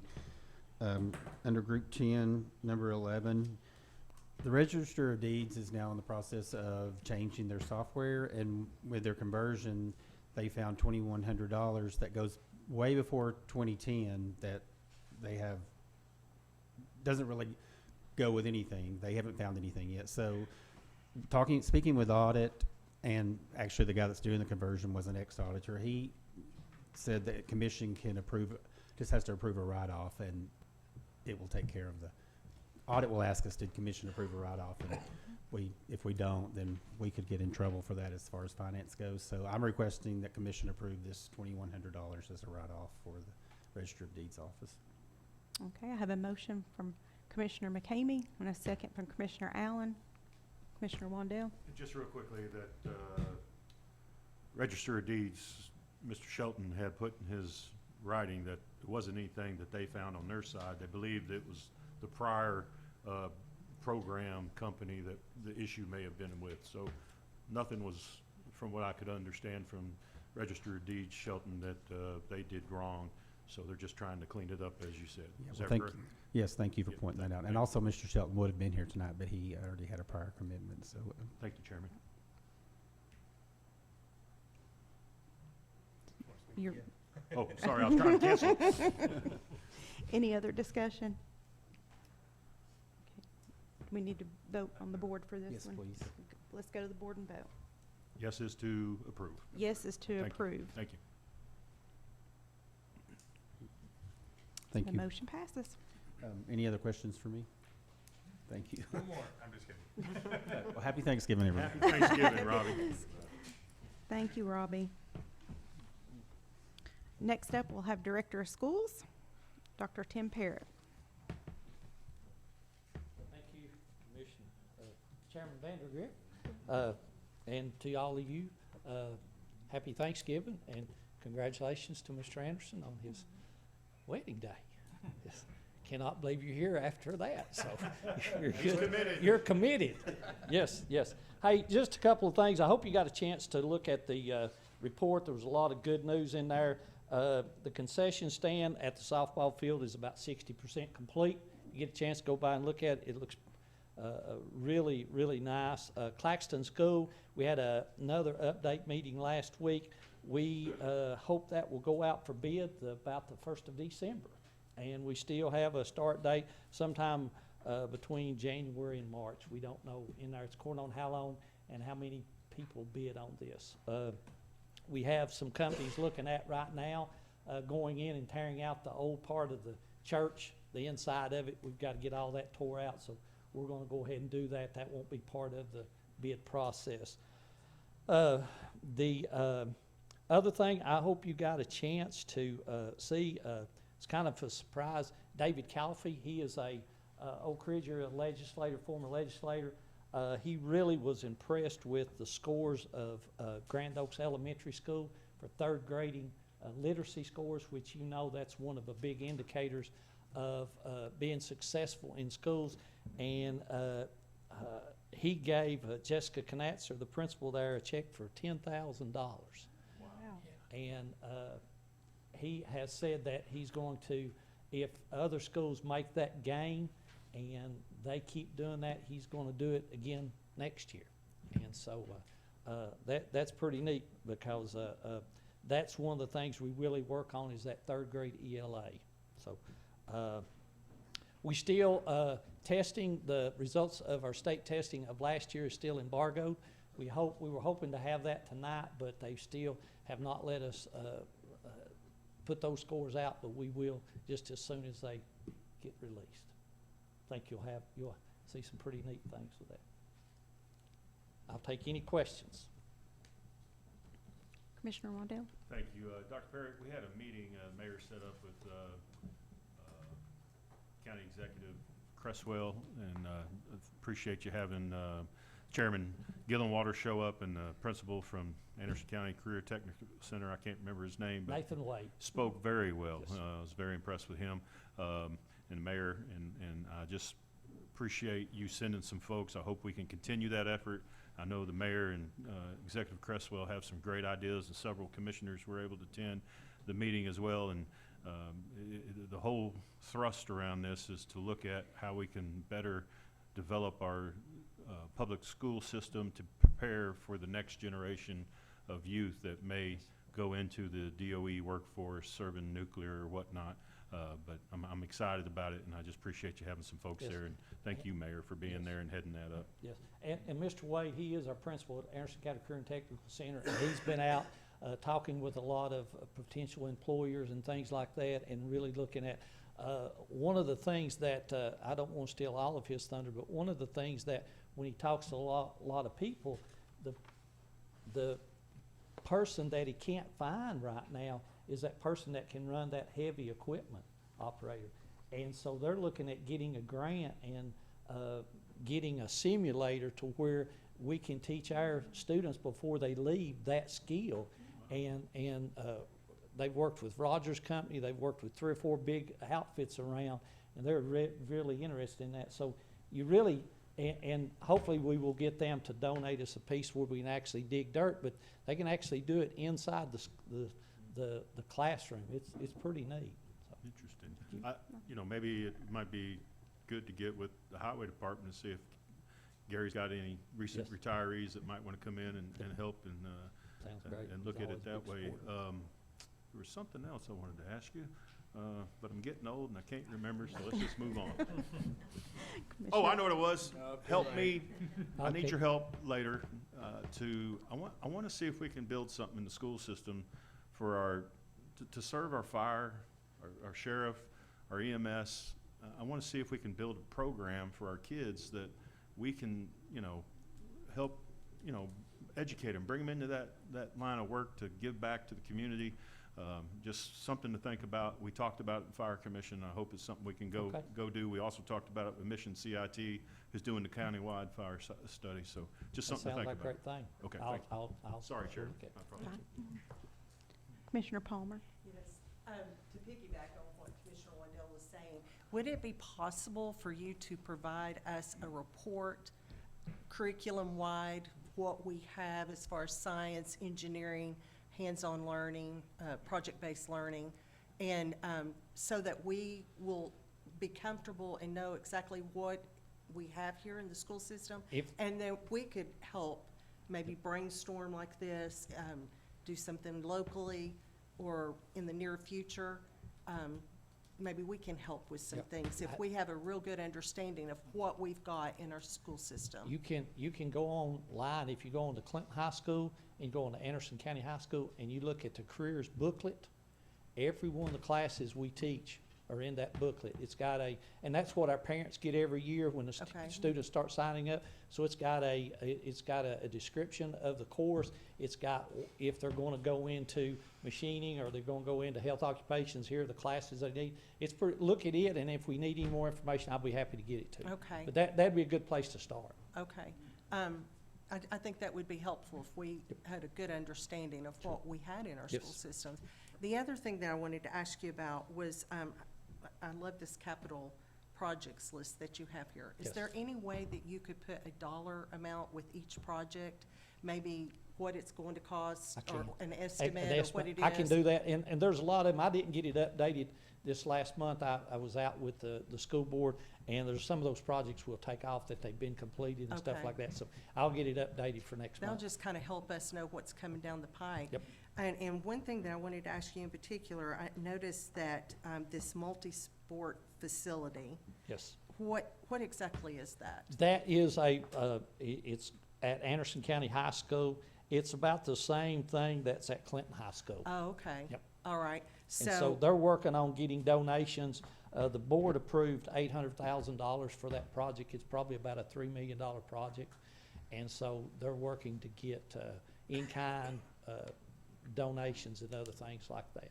Okay, so it says the bid went out in September. What was the So bid? the bid went out and it come in, that was the bid, the whole project. It was about between 2.5 and $3 million for that project. Okay, and so where it says the half cost from the district, that's what you're talking about, Yes, the 800,000? yes. Is that kind of what, is that what Clinton High School did? Yes. They got- Actually, Joe paid a little more than that. So I But think the we- school was about 400,000 at that point, yes. Okay. Yep. Okay. All right, thank you. Yes. Anytime, the board, you'll look, anytime, we have some donors, like, we have a donor that donated, $15,000 to upgrade a playground at, I saw that. Norris. Mhm. And now we've had him come back and do the same thing for Dutch Valley. And anytime the board can do that, and it just makes sense when the school puts in a third of it, and the school board puts in a third of it, and then a donor puts in a third of it, you're getting a $50,000 piece of equipment for a $15,000 investment. It's pretty good. Any more questions? Just Commissioner last Waddell? thing, Dr. Parrott, I just want to say thank you for allowing the school systems, Dutch Valley I went to, Claxton, these Veterans Day programs are amazing. And to see the young boys and girls recognize veterans and the way they sing, and some of them read their letters. And I still love Dutch Valley. The circle of protection at the end is just watching those kids look up to the parent, the adults' eyes as they all grab hands around them, and you could just see the impact on them. And it didn't matter who had money, who didn't have money. It was just it's just amazing. So I want to thank you for that. I appreciate it. Thank And you. the ROTC, I know the Yes. mayor recognized them, and that was amazing. To That was a stand great there with job, all those yes. young men and women standing out there, we are blessed in the county to have what we have. So Yes, yes. thank you. Yeah, and I want to thank the mayor for doing that too. Yes. That was the first time I'd got to be part of that, and that was pretty neat. Yeah. Thank you, Mayor. Commissioner McCamey? In Dutch Valley, we've got a chili supper there Friday night. Friday night. Yes. And I get to be a judge of the chili. I'm also a judge. Good luck and for for you. the Yes. chili. And I'm another one. Oh. I don't know, they have to eat, I've been that judge, they have to eat 30 Let's make some. different pieces of chili, so that's asking a lot of them. Hey, I can look at some of it and tell I'm not going to be. Yes, yes. Any more questions for Dr. Parrott? Happy Thanksgiving. Happy Thanksgiving, Dr. Thank you, Dr. Parrott. We appreciate it. Now we'll move on to the law director's report. Of course, we've got the report there in front of you. We don't really have any action items. We have gone through the things we've done this past month, given a minimal update on lawsuits that are pending. So I'll be happy to answer any questions that I can that council has or commission has.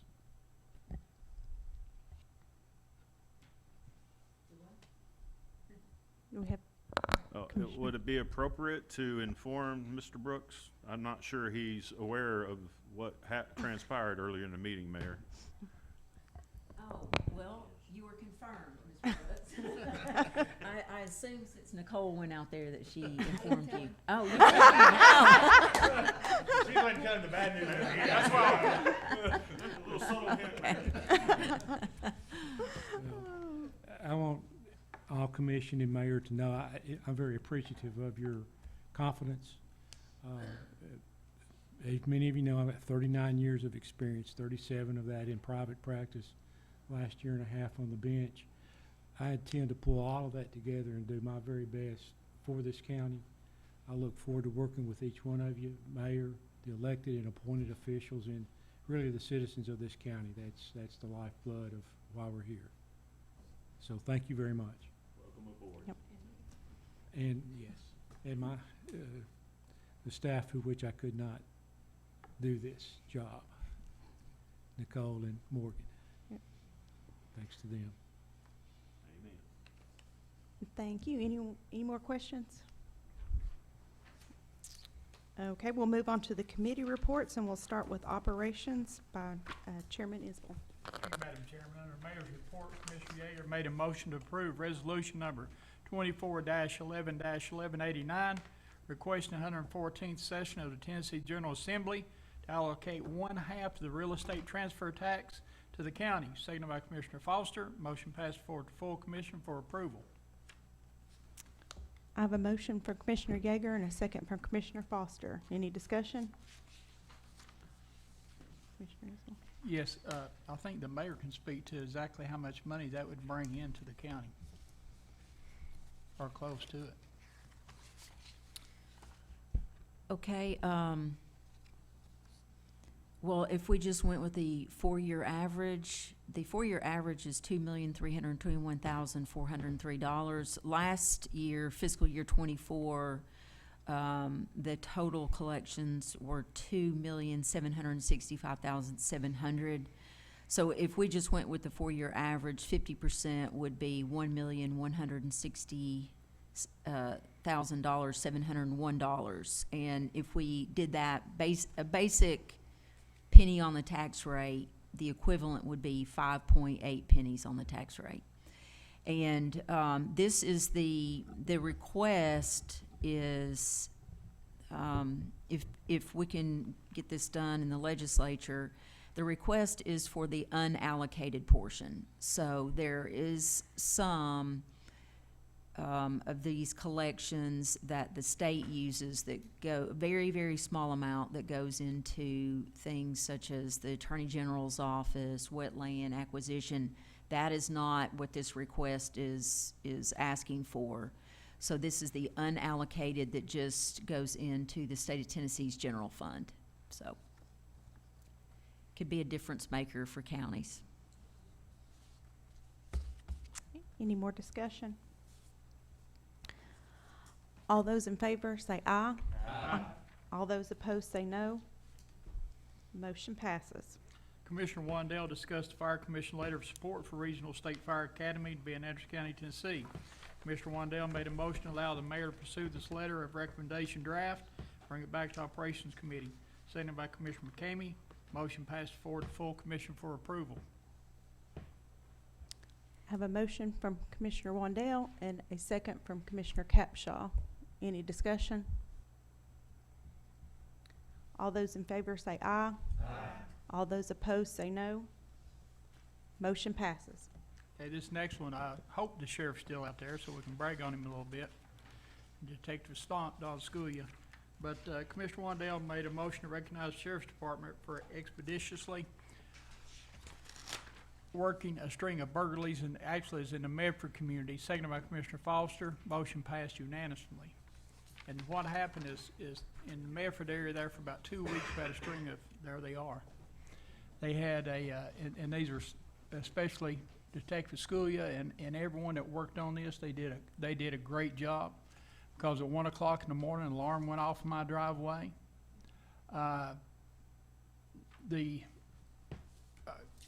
Goodman, Deputy Goodman that came, worked with him trying to, track these people down because they didn't stop. They just kept going through the neighborhood. It's a small, it's almost like Mayberry in my neighborhood. And when you get out and you leave of a morning, and most of the people, some of them are elderly, they're standing outside, and, they got this look of bewilderment, and it feels like, something's happened. They're just looking, I can't believe it's happened to us. And there's so many people. But man, they did a fantastic job and wrapped this up, and I'm gonna give it all to them. I am Detective Sergeant Don Sculia, and I think that it's necessary to give credit where credit is due.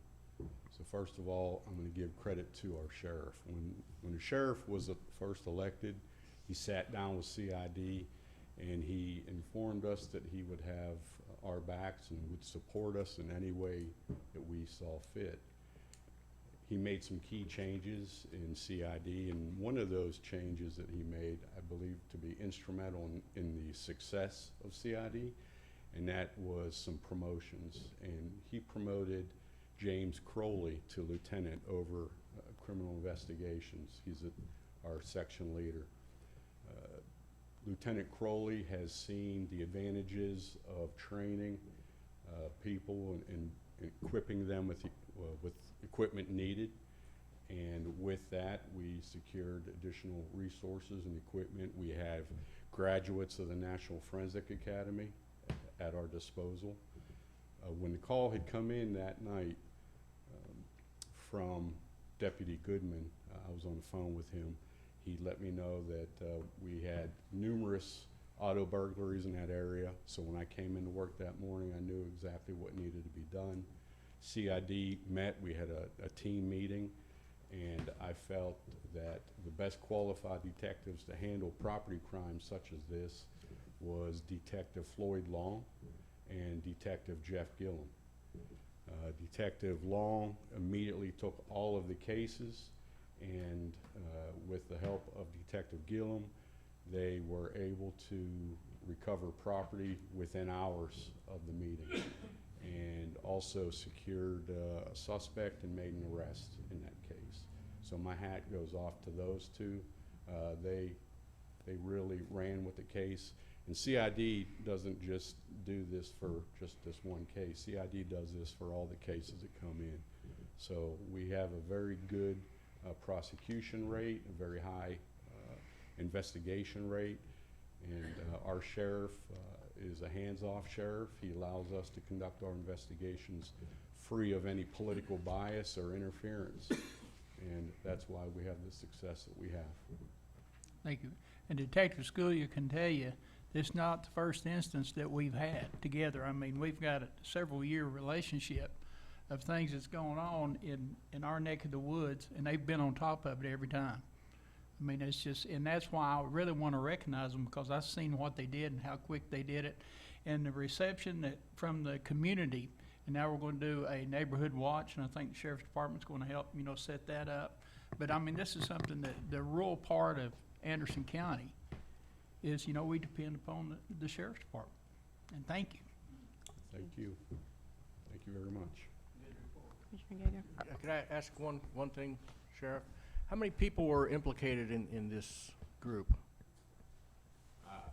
I'm going to just say I cannot, and the sheriff will not comment on open investigations. This is an open investigation. I can say that one arrest has been made, and the investigation is continuing. All right, thanks. Yes, sir. There were several businesses that was hit as well. Okay. So on that note, Mr. Yeager, we would like to know where you were that night. No, I can't say enough good things about our CID. We have some real bloodhounds in that area, particularly property crimes. They do really well. And we have just an absolute wonderful bunch, and we appreciate you recognizing their hard work. But it is something that we try to approach with every single case, same tenacity and staying after it. But these guys, I'm really proud of them. They do a great job. Only thing they need is me to stay out of their way. Thank you.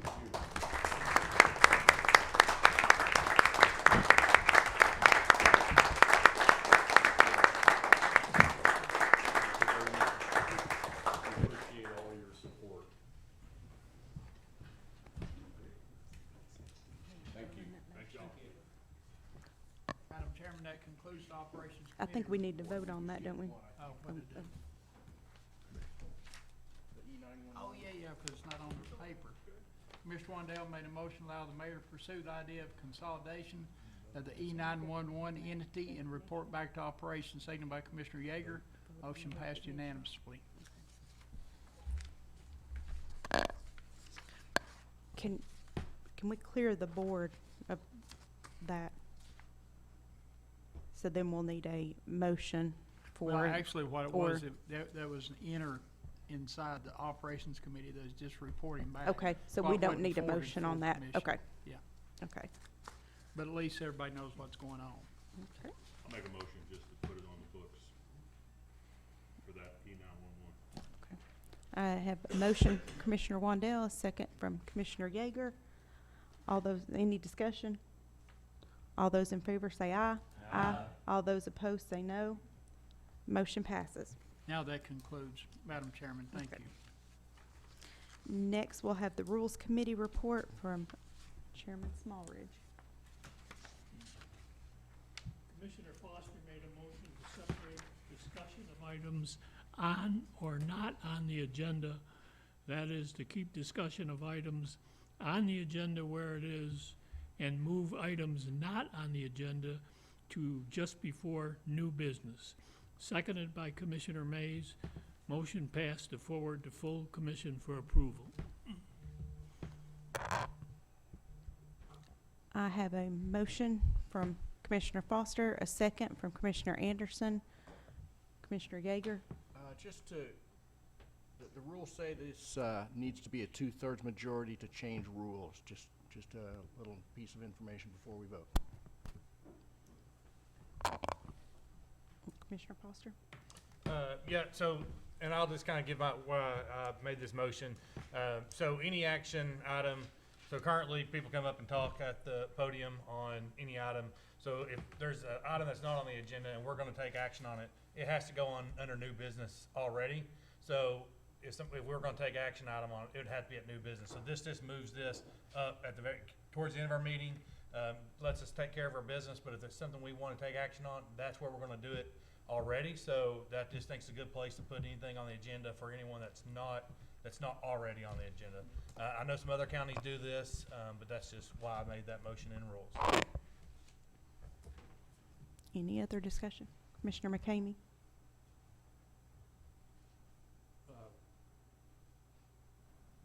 With the items that are on the agenda, that's gonna be where it's at now. Yes.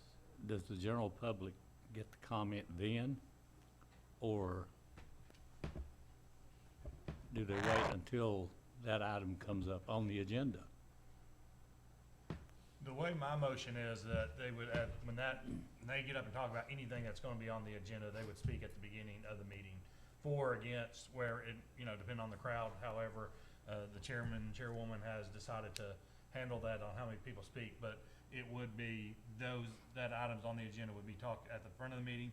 Same 3-minute rule, that doesn't change. It would just be addressed in the citizen part.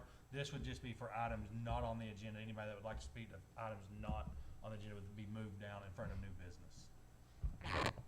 Well, I don't feel it's right to have a person talk about something that's on the agenda when we're going to be discussing it at some point, and that would be the time that they would need to speak, is while we're talking about it.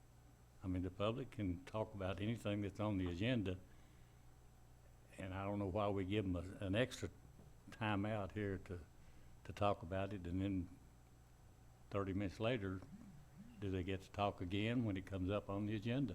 I mean, currently the rules, no, they can't, and they would just be able to speak at the beginning, and it would continue to be the same rule there. So the public's not allowed to address anything that's on the agenda when it comes up on the agenda? I mean, our current rules is they do it in the first 3 minutes of the meeting, or the first part of the meeting, 3 minutes. But we don't allow, our current rules do not allow us for them to come back up. And that's been the rule since, whenever that was changed. I mean, that's been that rule for at least 1.5 years now. Yeah, but always before, it was just items not on the agenda. And then they spoke when it came up on the agenda. They, the public would have a right to speak, so if they're gonna get a chance to do it before we ever talk about it, then do they get to talk again? You want to amend the motion for you to do that. Mm-hmm. But that's not what the rules state currently. And I'll go to Commissioner Isabel. If you're okay with it. I didn't see. Oh, where I'm you were. sorry. The mayor wants to speak, so. Go ahead. Oh, I was just gonna say, to Commissioner McCamey, it's exactly the same. The only thing that is being cut out of the public comment period is just those that want to make general comments on items that are not on the agenda. So it's gonna be exactly the same. They'll open with the same instructions. The citizens can come, but if it's an item not on the agenda, then it will go to the end of the meeting. So if there is a random, which sometimes happens, I mean, there's a random discussion of methane, which has happened before, not on the agenda, then that would go towards the end, and if commission wanted to add that to new business, then that would be the opportunity to add it to new business.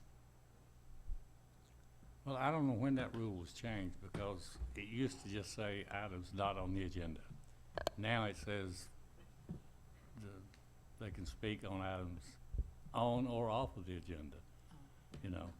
And I don't know when that rule was changed, but I don't feel it's fair to let them speak and then, you know, not, when we talk about it, when it does come up on our agenda and we make a motion and have a second, and then discussion, if somebody from the audience wants to discuss it, you know, they've already had their chance before the motion was ever made, so I don't really know what they're speaking on, you know. But I can't remember us ever having that until this term of county commission, when we let people speak about things that were on the agenda. And I don't know, I don't have a copy of the rules with me, but, That's what I was gonna, I've got rules, but you can. Right, to the mayor's point, and this was under appearance of citizens, it was changed several months ago, but it now reads, the purpose of this portion of the agenda is to provide citizens an opportunity to address their government for items or concerns on or not on the agenda. That's the way it reads right now. And as I say, that change was made several months ago through the, when we met, the Rules Committee met. well, I agree, the citizens need to speak, but I can't see them getting to speak twice. They don't get to speak twice. Well, does any of the public get to speak when something comes up on the agenda? If there's a motion and a second, and you call for discussion, are we the only ones that can talk? During that part, when the citizens talk is in, at rule number 6 at the start of the meeting, and currently that's been the rule for, like I said, that was changed months ago, but they can address us then. The discussion is between the board on rule, after that, discussion on the board. And then, commissioners can ask questions, like if there's somebody that, on something we want clarification, we can ask a question to a person, if it's somebody in the audience, we've done that. We've asked a question, to mayor, to the director tonight, yeah. If there's a director of a department that's dealing with this, we can get clarification from that, or get more information, or, I know, we've had some people from planning. I know Commissioner Isbell sits on that, but we've had other planners, planning member boards come, and we've asked them to speak on issues, and that's when we're discussing it, that's usually when that happens. But citizens speak at the beginning of the meeting, on or off the agenda, but they currently cannot speak, based on our rules, any other time. Well, I don't Sorry, know when I that know law, you were when that talking rule about was made, but I think it's, again, I think That's that's, why I wanted more clarification, because I sat in on that rules committee, was sitting out there, but I understood that they could still, when it came up, because we're sworn to the Constitution and to the First Amendment. Yeah. And I don't ever want to let anybody out there think that they can't come and address, this committee, this commission. So I don't want to vote on anything that makes it look like that we're not approachable. Because I can tell you, I've been on that side before, looking at everybody up here, and we sit up high, and we don't want to make people think that, we're intimidating them. We want them to come and just feel like they can come and talk to us about anything that's, moral, and, there's some things to get out there, and, some of the pictures that we saw, I can understand that. But that's up to the chairman. He can do that, so it's just, I'm not sure on this, but in a way, I support what you're saying, but I'm just not sure about it. And I'll clarify, this does not change, if this gets voted down, the only thing, it does not change anything. If it passes, the only thing it changes is separating on and off the agenda. So maybe I didn't clarify that in my motion, like how, but it does not keep people from talking to us, it just changes when non-agenda items are presented to the board. Madam Chairman? Everything else is Well, the same. okay, let's say that the senior citizens come in and they want to add something to it. So they're going to have to sit here till 8:30? Or can they be moved up? Yeah, I'll answer that. I mean, yeah, if, we can move anything up the agenda, just like if something puts under new business, we can move that item to the top of the thing, we've done that, right? If there's a Right. big crowd, we can move, we have the right to move anything up the agenda. This would just be where it would be on the agenda where And I'm a people would senior talk. citizen, so, but anyway. But we would have to add it to the agenda, take action out on it, which would be under new business. anyway. So that would be where, you know, and a lot of times, most of our stuff, we're trying to push things, through committee, and that's where, you know, if there's an action item, we really don't usually take action on anyways, we send it to a committee. And I think that'd still be the approach of the board, is tend to send things through the committee where we can do research, just like the water situation. Right. Went through committee, then it came to commission. So items on the agenda, they can come up, talk, they can give their thoughts, and they're gonna sit around. Most people, if it's on the agenda, wanna see what the vote's gonna be, so they're waiting around. This would just be things not on the agenda to come up and talk. If we wanna add it to the agenda, we can do that. It would be under new business, which, like I said, we can move up. And if there's a big crowd, maybe we wanna move it up. If it's not, then it would just be general comments that are things not on the agenda. So it's just separating those two. It does not affect how the meeting's currently done on when people can talk about things on the agenda. That's still at the first of the meeting, and right currently off the agenda is at the current first of it. This would just be moving non-agenda items to the bottom, in front of new business. Madam Chairman, thank you so much for allowing the open debate, because it was great for clarification. Thank you. Commissioner Palmer? Thank you, Madam Chairman. I agree with you totally, Commissioner Isabel. I don't want anyone to think that they cannot come and approach this body.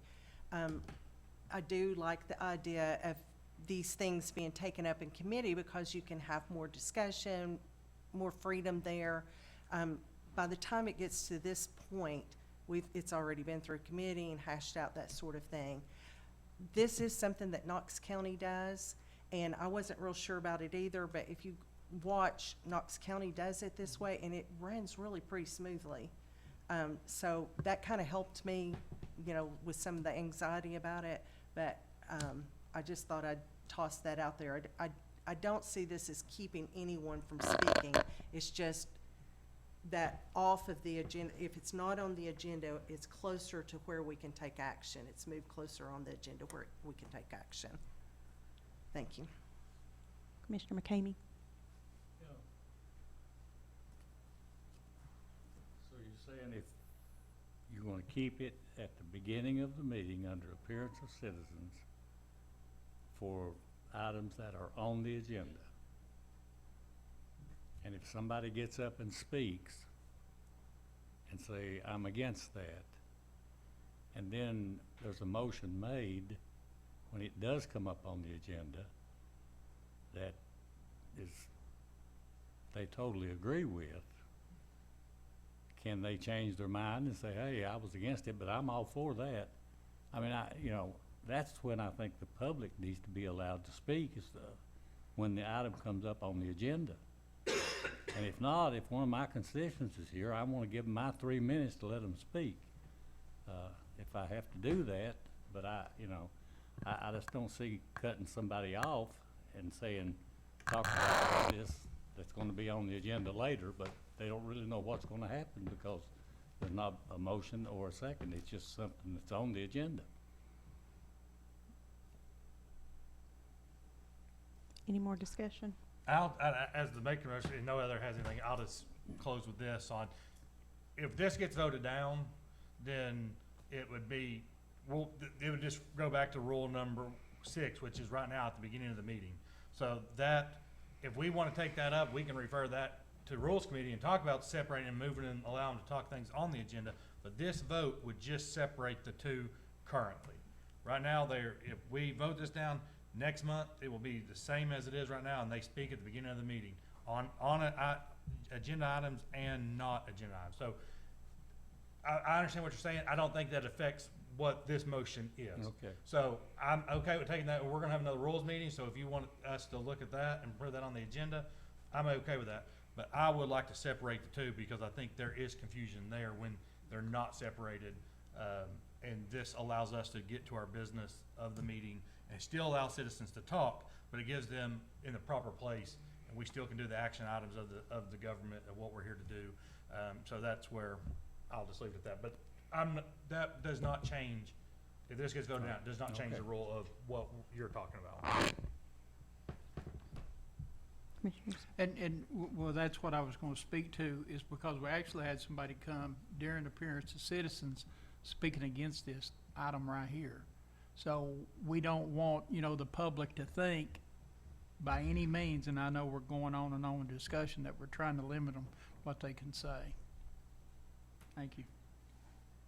Commissioner Moore? And one just quick, so commissioners still have the ability to suspend the rules, move items around, yield their 3 minutes. It doesn't affect any of those things. It's just separating, okay, thank you. More discussion? Okay. Let's vote. I do voice vote. All those in favor of separating those items on the agenda and those items off the agenda into two appearance of citizens, basically, vote yes. Or yay. Yeah. Yay. Sorry. Say And yay. just so I can clarify, that would be, it would be rule number 14, new business would roll to 15, adjournment, and it would just move it down there. So just, if you're looking, that would be a part of my motion that it falls in the right place on the agenda. All those in favor say aye. Aye. All those opposed say no. No. Okay, let's do a hand vote. All those in favor?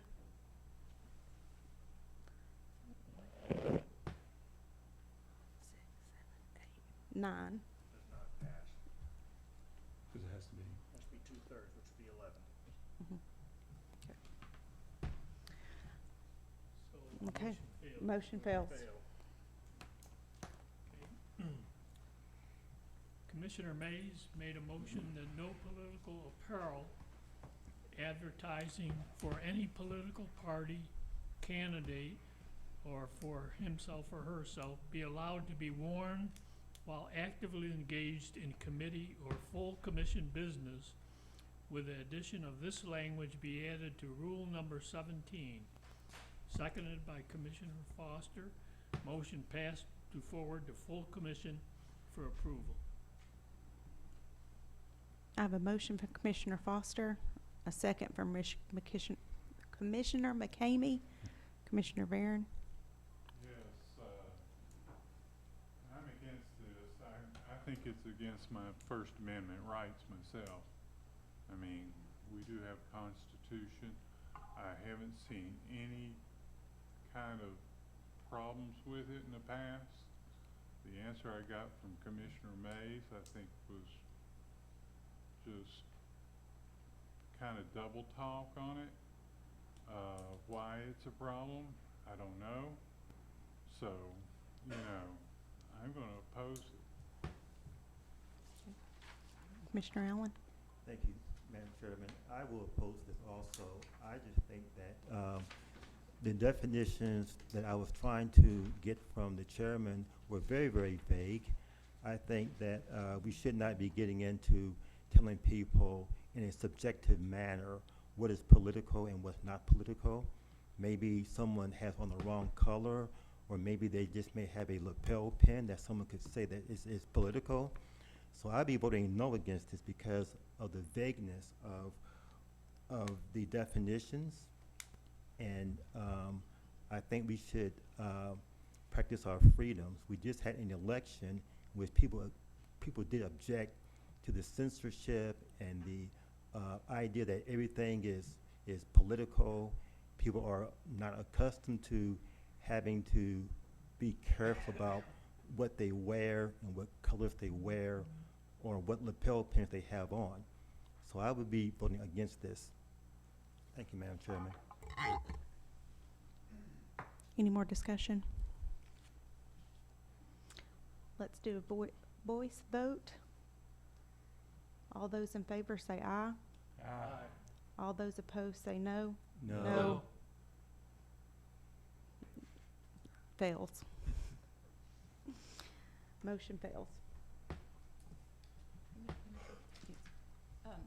Chairman Vandergriff, I think it would be wise with regard to this conversation to get a legal opinion from Mr. Brooks, because there are definitely some issues with regard to if you are an active candidate based on the FCC rules, these commission meetings, budget committee operations are on public airwaves. And so I do think we should get some kind of guidance with regard to that. If there is an active candidate for office and you are wearing political advertisement, say Mayor Frank comes in with a big vote Mayor Frank for mayor, that may be an issue and some type of violation, because we're putting that on the airwaves without giving an opponent of Mayor Frank, as an example, the opportunity to have that attire. So that might be wise if Mr. Brooks is willing to do such an opinion.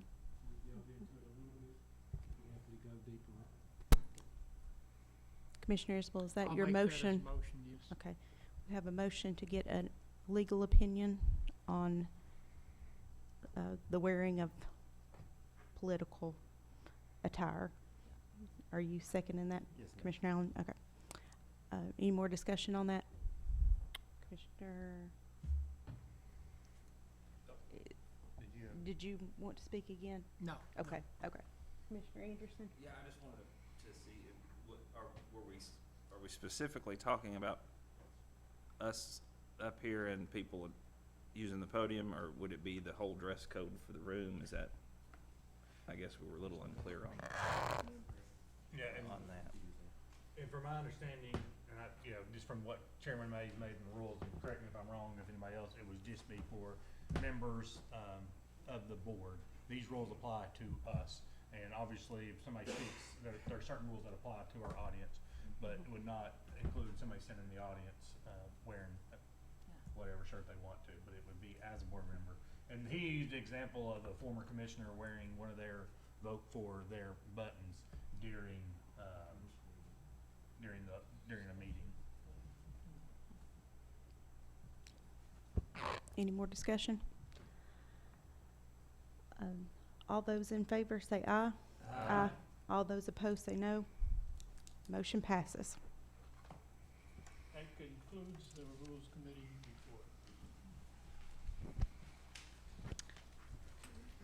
report. Next, we'll recognize Chairman Wandell with the Fire Commission report. Thank you, Chairman. I'll make this as quick as I can. We met on November 12th, the Fire Commission. We've already addressed 2 items through the operations, and Mayor's heading that up, and we look forward to her advice and wisdom. And 2 items was the E911 and then, of course, the Fire Academy. Very good discussion about the Fire Academy. We'd like for it to be located in District 4 region to help bring along some jobs. Right now, for all of you who may not know, all firefighters have to go to Middle Tennessee to get training and get certified, and it's a requirement. So the letter we thought would be well served, and the mayor will take the lead on this, and we don't have any, we look to her for her leadership on how that letter would be spelled out. We just had a rough draft, but have one in West Tennessee and one in East Tennessee to help out both ends of the state, and hopefully that'll be something that can be considered. And then the E911 was a discussion about the possibility of moving that into an area, because we don't really know. Mayor had some good points on that, whether we could or couldn't, and she brought up some good, so we look forward to that feedback on that. Next item we did was, of course, we had our vote for chairman, vice chairman, and secretary. They retained me as chairman, vice chairman Elliot Mitzfeld from Anderson County Rescue, and then secretary will be Cameron James again. We did have some discussion about the fire study with Mission CIT. I was able to spend about 2 hours in Mission CIT by myself, and great conversation, learned a lot from them, and I appreciate the mayor putting this out there. I think it's going to be well served, and I look forward to the information coming back. Basically, the fire study, from what I understood with Mission CIT, who is the awarded contractor doing the study for the county-wide fire study, is to evaluate all 6 departments, the volunteers, and bring back those suggestions to the mayor. And we look forward to seeing those good discussions, and I've heard good positive feedback on those volunteers who participated as well. And I think we even had 5 or 6, 7 public folks show up for the public meeting, so that was good. Something I wanted to share was actually a letter, email from Chief Solomon in Oak Ridge. Also, I think it's Josh Queener had talked about this in the meeting, and this is, Mayor, you please help me with this. TMAS, is that Tennessee Municipal, something, emergency responders maybe? Oh, okay. Is that, I'm butchering it, but he gave a report in Anderson County was #1 response county in East Tennessee, and that came from Chief Solomon. It also came from Josh Queener for EMA, and that was the feedback from the state about our county, Anderson County, #1 responders, and how great they were. They were well trained, and how qualified they were. So that was really encouraging here, and we all appreciated hearing that. Just some other discussion items we talked about, and if you got any questions on Medford, we have a board member, but Medford's going to get together, and I don't think we're going to have any issues, but I think we're going to work together to try to get things moving in the right direction. They're not making emergency responder calls at the moment.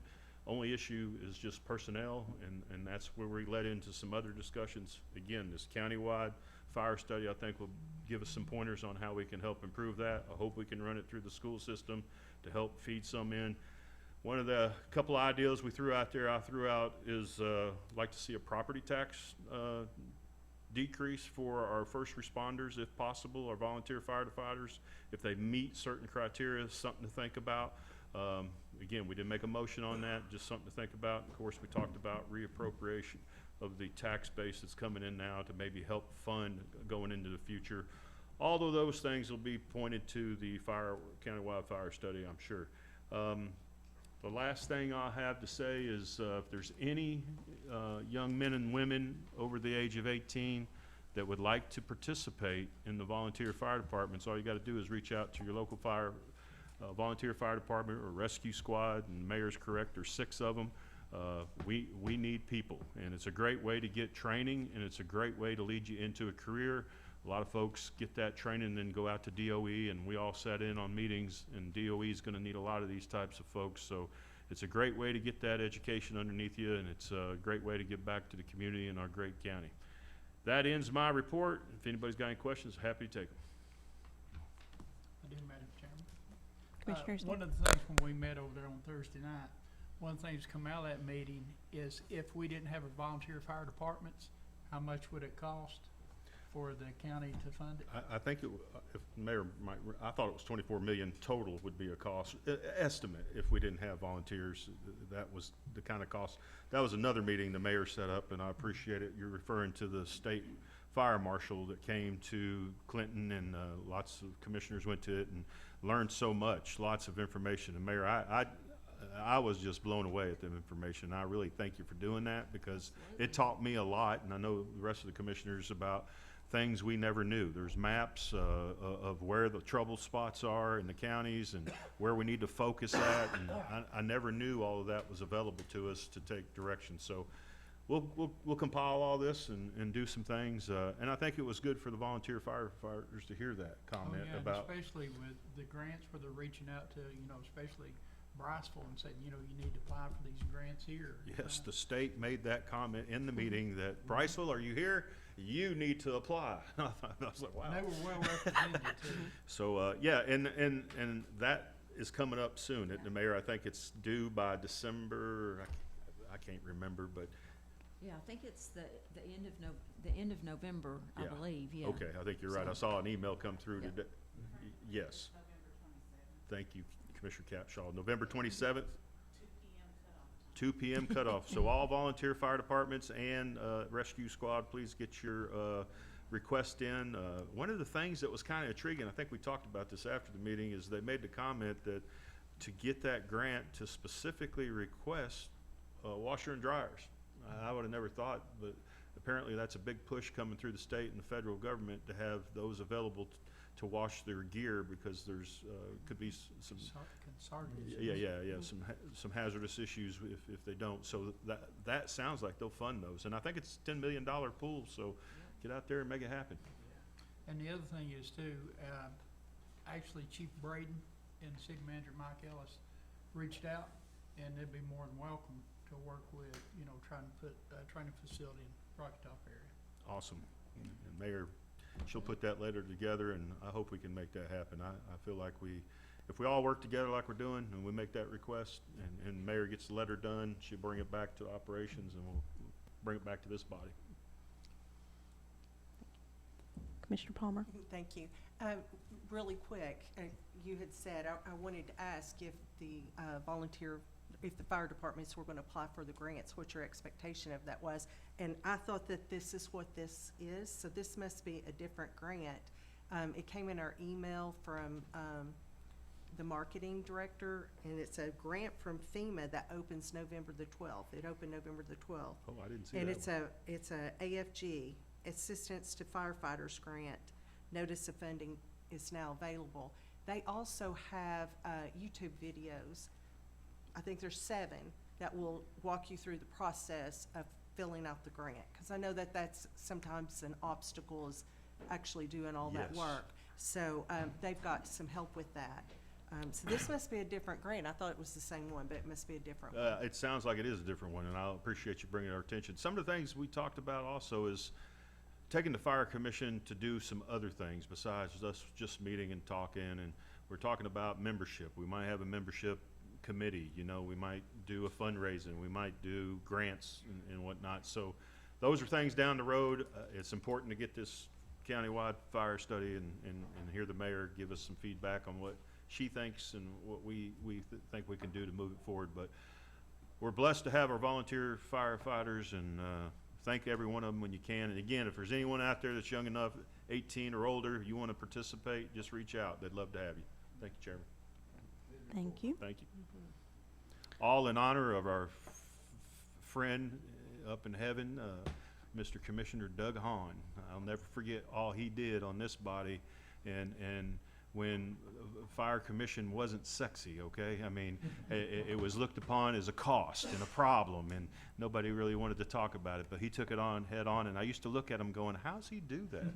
I mean, he does it every time, and he never gets discouraged, he never got upset, and he just kept going. So, yes, thank you, brother. Okay, library minutes? Oh, yes, thank you. I was glad to see them on the agenda, the consent agenda. We haven't had library board minutes since last July, and I just wondered if we could request those minutes to be submitted. There's a lot of good information in them, and I'll just leave it at that. If we could ask the library board to send those past years' worth of minutes would be great. I think our secretary is supposed to have been sending them in to Annette, so I don't know if they're not making it, but we did skip July and we didn't meet in October, but yeah, we can resend them if they're not going through. Thank you. Okay, any unfinished business to discuss? Any new business? Any announcements? Just an announcement. Thank you, Chairman. I just want to say this: if you have a chance and you have some dry goods, you know, dressing or anything you want to bring to the HR office here in Anderson County, they're doing a Veterans Thanksgiving donation. If you can bring anything, it's going to go to all the veterans, and I appreciate what you can do. Just bring it down to the HR office. Thank you. Commissioner Isbell? Well, I want to say thank you to Dr. Smallridge for trying to be Solomon. It was a contentious discussion that we had, and I appreciate it, and I'm sure that going forward we can work something out for everyone concerned. I want to say thank you very much. And I want to give Thanksgiving to these new chairs that we have. Commissioner Val? Thank you, Madam Chairman. I know that we've been here a little while tonight, and everybody wants to get home. If you'll lend me your ears just for a second. Day before yesterday, the Lord called home a warrior, state trooper by the name of Grant Goldie. I could go on about his family history and his family legacy around here. If I mention his family's name, I'm sure it would be familiar to several people, but he had ties to the Rocky Top area and the north end of the county. If I recall his work history, he started at Oak Ridge Police, went to work at Clinton Police, and then to the Highway Patrol. And he was a mountain of a man. I mean, this guy was probably 6'5" and probably went 250, and I'm probably not getting all the way, but had the heart of a lion, was a very soft-spoken, wonderful man. And he fought a hard-fought battle with cancer. And I'm not gonna say he lost his battle. I'm gonna say he won it. And I'm jealous because he beat me home. But I would like to ask Commission and everybody watching tonight to remember the Goldie family in your thoughts and in your prayers. He will be sorely missed in the law enforcement community. Thank you. Thank you, Madam Chairman.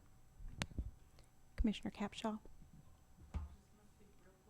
I was late today because I graduated from Leadership Tennessee Next program, so I was in Nashville at the state capitol and represented Anderson County and Knoxville College, so just wanted to let you know.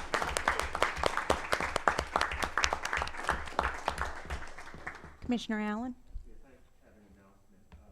Just for us to remember Lieutenant Marvell Moore. He was a Oak Ridge police officer since 2005, and he will be laid to rest this week, and I think it's going to be Thursday. So just keep him and his family in prayer. Thank you. I just have a couple of things I did want to mention again. The chili supper at Dutch Valley. We're going to have some amazing judges there. So, also, we are going to have an opioid meeting on December 3rd at 4 p.m.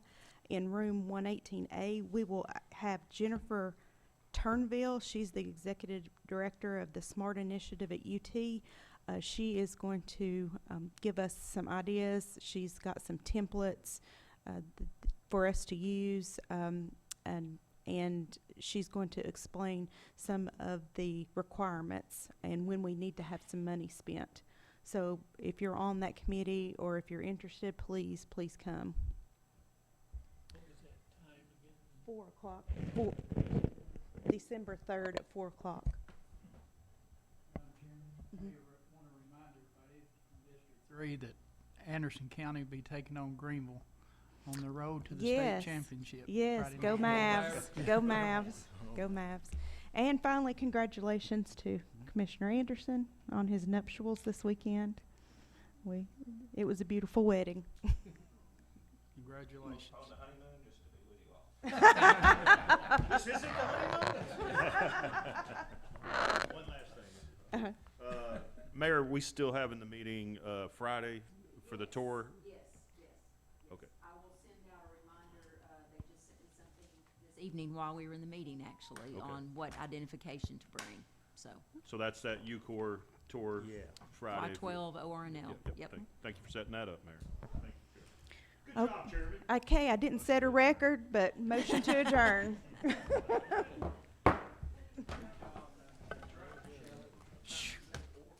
4 o'clock.